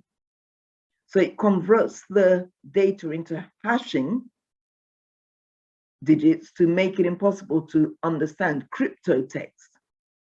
Encryption is used to protect passwords over the internet. And it's also used to protect things like, if you look at the invitation to this session that I sent, that I sent out last week and today. So if you take a look at the invitation, there's a link that actually says, here's the link to the Zoom call. It has the Zoom session ID in the link, and then it has PWD. I'm not sure anyone has noticed that it has PWD, and then it has the passcode, which is encrypted, which is a long figure. So that if you clicked on that link, you may have just been automatically allowed access rather than to have to type out the ID and the password. So it's actually created a hash of the password for those of us who may not want to type in the password. And that's what encryption does. Hashes data used to protect passwords over the internet. Secure sockets layer, SSL, is used to encrypt e-commerce websites on the internet, providing services on the internet.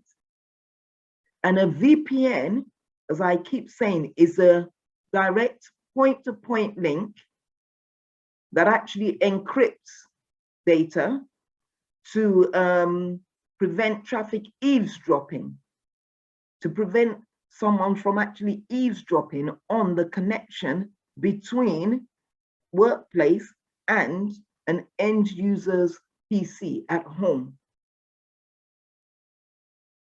So a virtual private network is an encrypted point-to-point network, encrypted using software.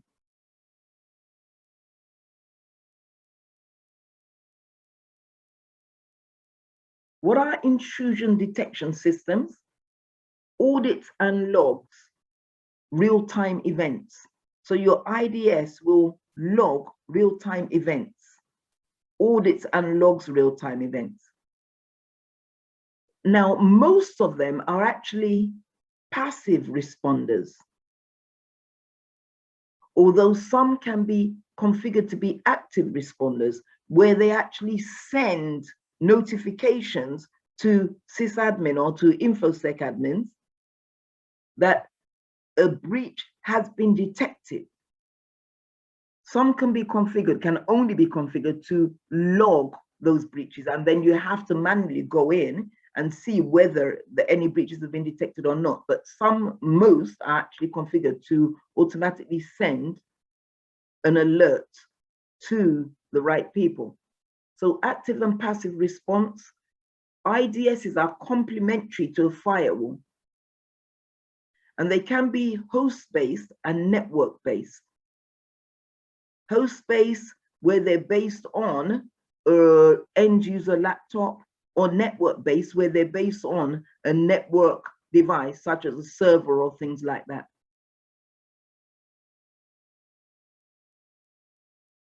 Then we've got knowledge or behavior-based. Remember I talked about this with regards to your antiviruses as well. Knowledge-based, where it knows that it's a virus, and so it has signatures of the antivirus to repel that attack.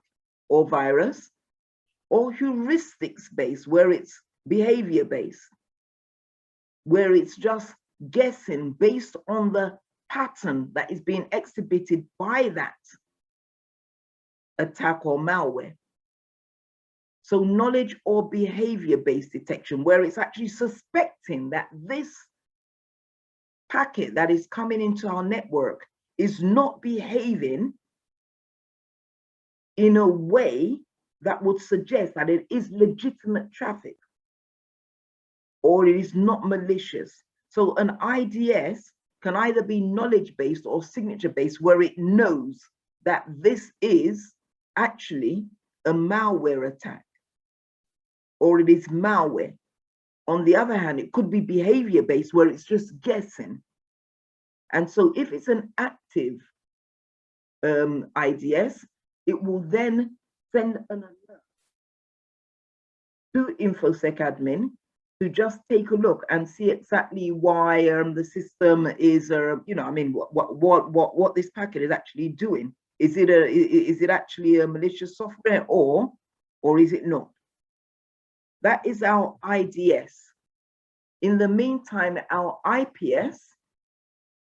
So, okay, sorry, before we go to IPS, intrusion prevention system. So we've got our, you can use for pen testing and ethical hacking, and this is not a pen testing or ethical hacking tool, but this actually uses automated and hacker tools and techniques to detect weaknesses and assess security. So this is what our pen testing people do to detect any weaknesses. So this is a form of detecting weaknesses and assessing security. The IDS is configured to detect potential attacks. The penetration testing and ethical hacking is actually configured to detect weaknesses in our security landscape. Before an ethical hacker or pen tester can be engaged, it requires senior management approval. They have to sign off on it. We can't simply go and just say, okay, I feel like actually assessing our vulnerabilities today, so I'm going to hire a pen tester or an ethical hacker. And what is the risk of using pen testers? That risk is that they may be tempted to exploit the vulnerabilities discovered once they've discovered them. We will finish at 4:30, and then I'll take questions if anyone has questions. Now, the intrusion prevention system, sorry, because I seem to have lost that slide and I don't know whether it's further on ahead. I don't know what's happened to that. But the intrusion prevention system, before I go on to this slide, that is actually not only a passive system, so it will actually do all of this, but it will also prevent. So it will detect and then it will prevent access to that. So that malware will not be able to actually come into the network. So an intrusion detection system detects, an intrusion prevention system prevents. Now, here are different penetration testing techniques. We've got the black box technique, where the pen tester has zero knowledge of the development of the system. They have zero knowledge about how the application of the system has been developed. So they just test the functionality of that system, the security around that system. Does it stop an attacker from getting in? They just test the functionality. Whereas white box testing, they have a full knowledge and understanding of how the application has been developed. And so they test the inner workings of the system. The black box, they just test the functionality, what a user would do and how secure that is.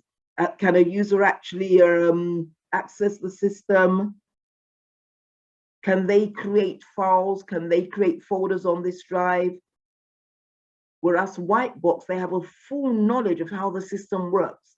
and they test the inner workings of the system. Let's use an Excel spreadsheet as an example.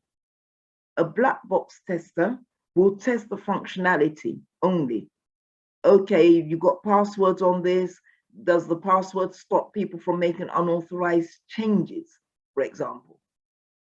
But a white box tester will have a full knowledge not only of the functionality, but they will also have a full knowledge maybe things like the functions, the functions and the adding up and the calculations and everything, and the calculations that you can do in Excel, how pivot tables work, so they can actually test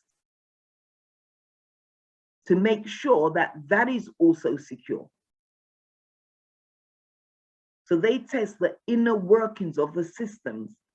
Is the adding up function calculating things correctly? Are all these functions within the Excel spreadsheet actually working properly? Are they actually calculating things properly, or are they allowing what we refer to as skimming? Whereby, so a skimming attack is where a developer develops a system and it then shaves off, for example, a till software, a shop till software.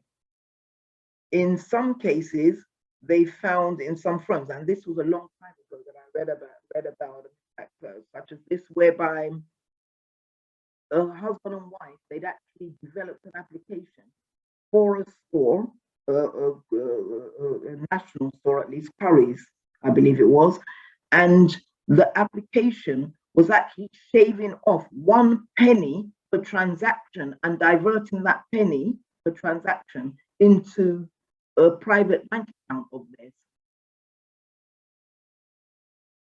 Now, if they've just had black box testing on that application functionality only, a pen tester would have come in, tested to make sure that the system is working, that people are able to add, input information into the system, that only authorized users can conduct transactions on that application, on that till application. Now we're still talking about, whereas with white box testing, the pen tester would understand not only how the functionality of the system, but how it's meant to work, how it's meant to, what is the end-to-end process? So when somebody enters an invoice into the till and they make a sale of £10, this system is meant to record £10, not £9.99 into the system, into the sheet, into the application. So that's what a white box tester will do. They will test the inner workings of the system to make sure that it is recording £10 instead of £9.99. Grey box testing is combo testing, a combination of both, where they test not only the inner workings, but the functionality as well. Pen testers may also try and conduct social engineering testing. And whatever we do, we need to make sure that we protect pen test reports from unauthorized access. That is shared just as our risk log and our issue log can only be shared on a need-to-know basis. You don't need to share your pen test report with everybody in the InfoSec team, only to discover that they that the InfoSec team are that you've got a rogue employee or disgruntled employee there. It's on a need-to-know basis.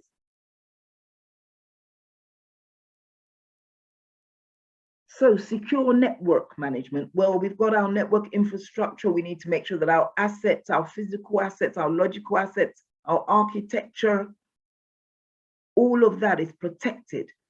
We identify all our risks. We implement controls. We make sure that all the business processes across the business are supported, including, for example, purchase ledger process, our invoicing process. The example that I just gave you there was skimming attack, where the application was developed and presumably would have been tested internally, but not tested sufficiently, because otherwise someone would have noticed that this is actually not actually completing the process of ensuring that when someone makes a purchase for £10, that it actually is recorded as £10, and that 1 penny of each transaction is not going to someone else's account. So we need to make sure that we're supporting every single business process, the recruitment process, payroll process, that we're securing all these processes. Manage policies. We review policies for quality. We manage all the different processes and procedures, InfoSec procedure manuals, making sure that they're kept up to date.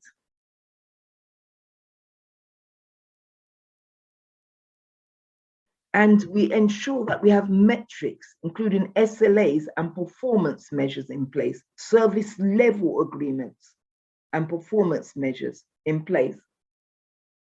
External services, securing of real-time services, including instant messaging. Instant messaging is one of the most insecure systems that a company may have, including our video conferencing, voice over IP. Instant messaging is very insecure. So let's remember that as well.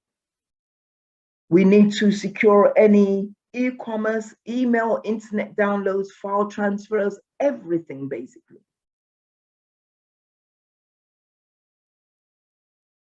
And of course, our web servers and e-commerce applications, if we're a transactional organization, even in the financial services sector, if you work for an investment banking in an investment banking environment, you secure the your trading systems.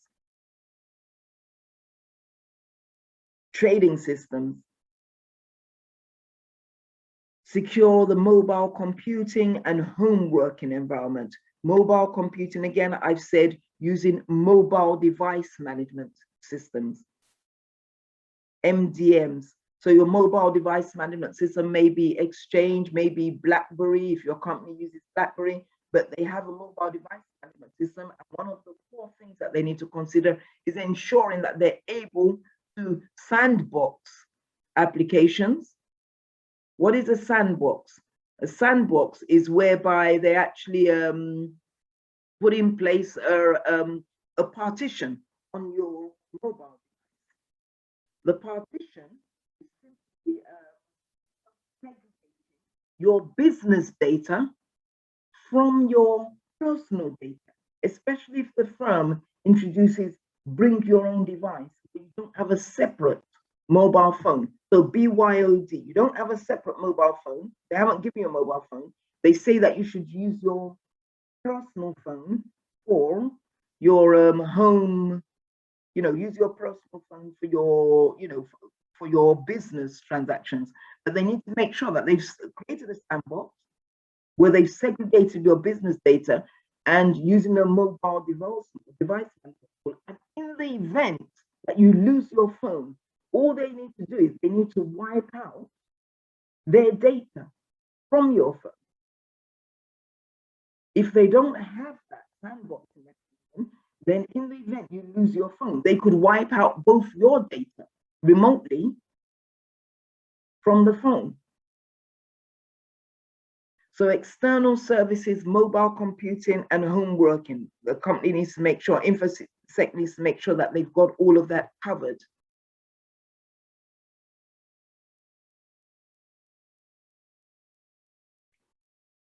So I'm going to finish on this slide and then give us time to ask questions, please. And I'll answer as many questions as I can. So protection of web servers and e-commerce applications.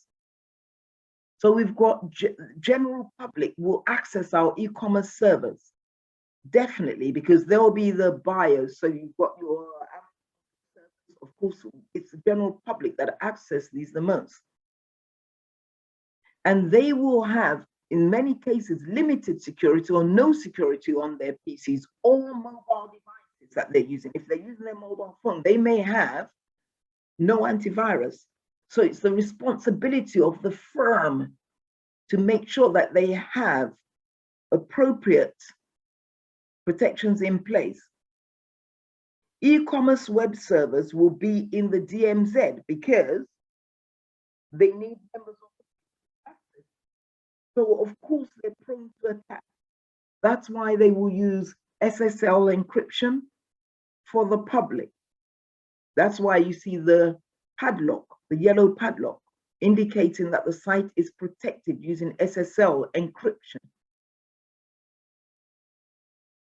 And again, because of mobile working, we've got VPNs in place so that the data is protected from eavesdropping. That's what VPNs are for, virtual private networks, which is an encrypted tunnel between a home user and a workplace. So what I'll do is that I'll stop there and we'll resume on Monday.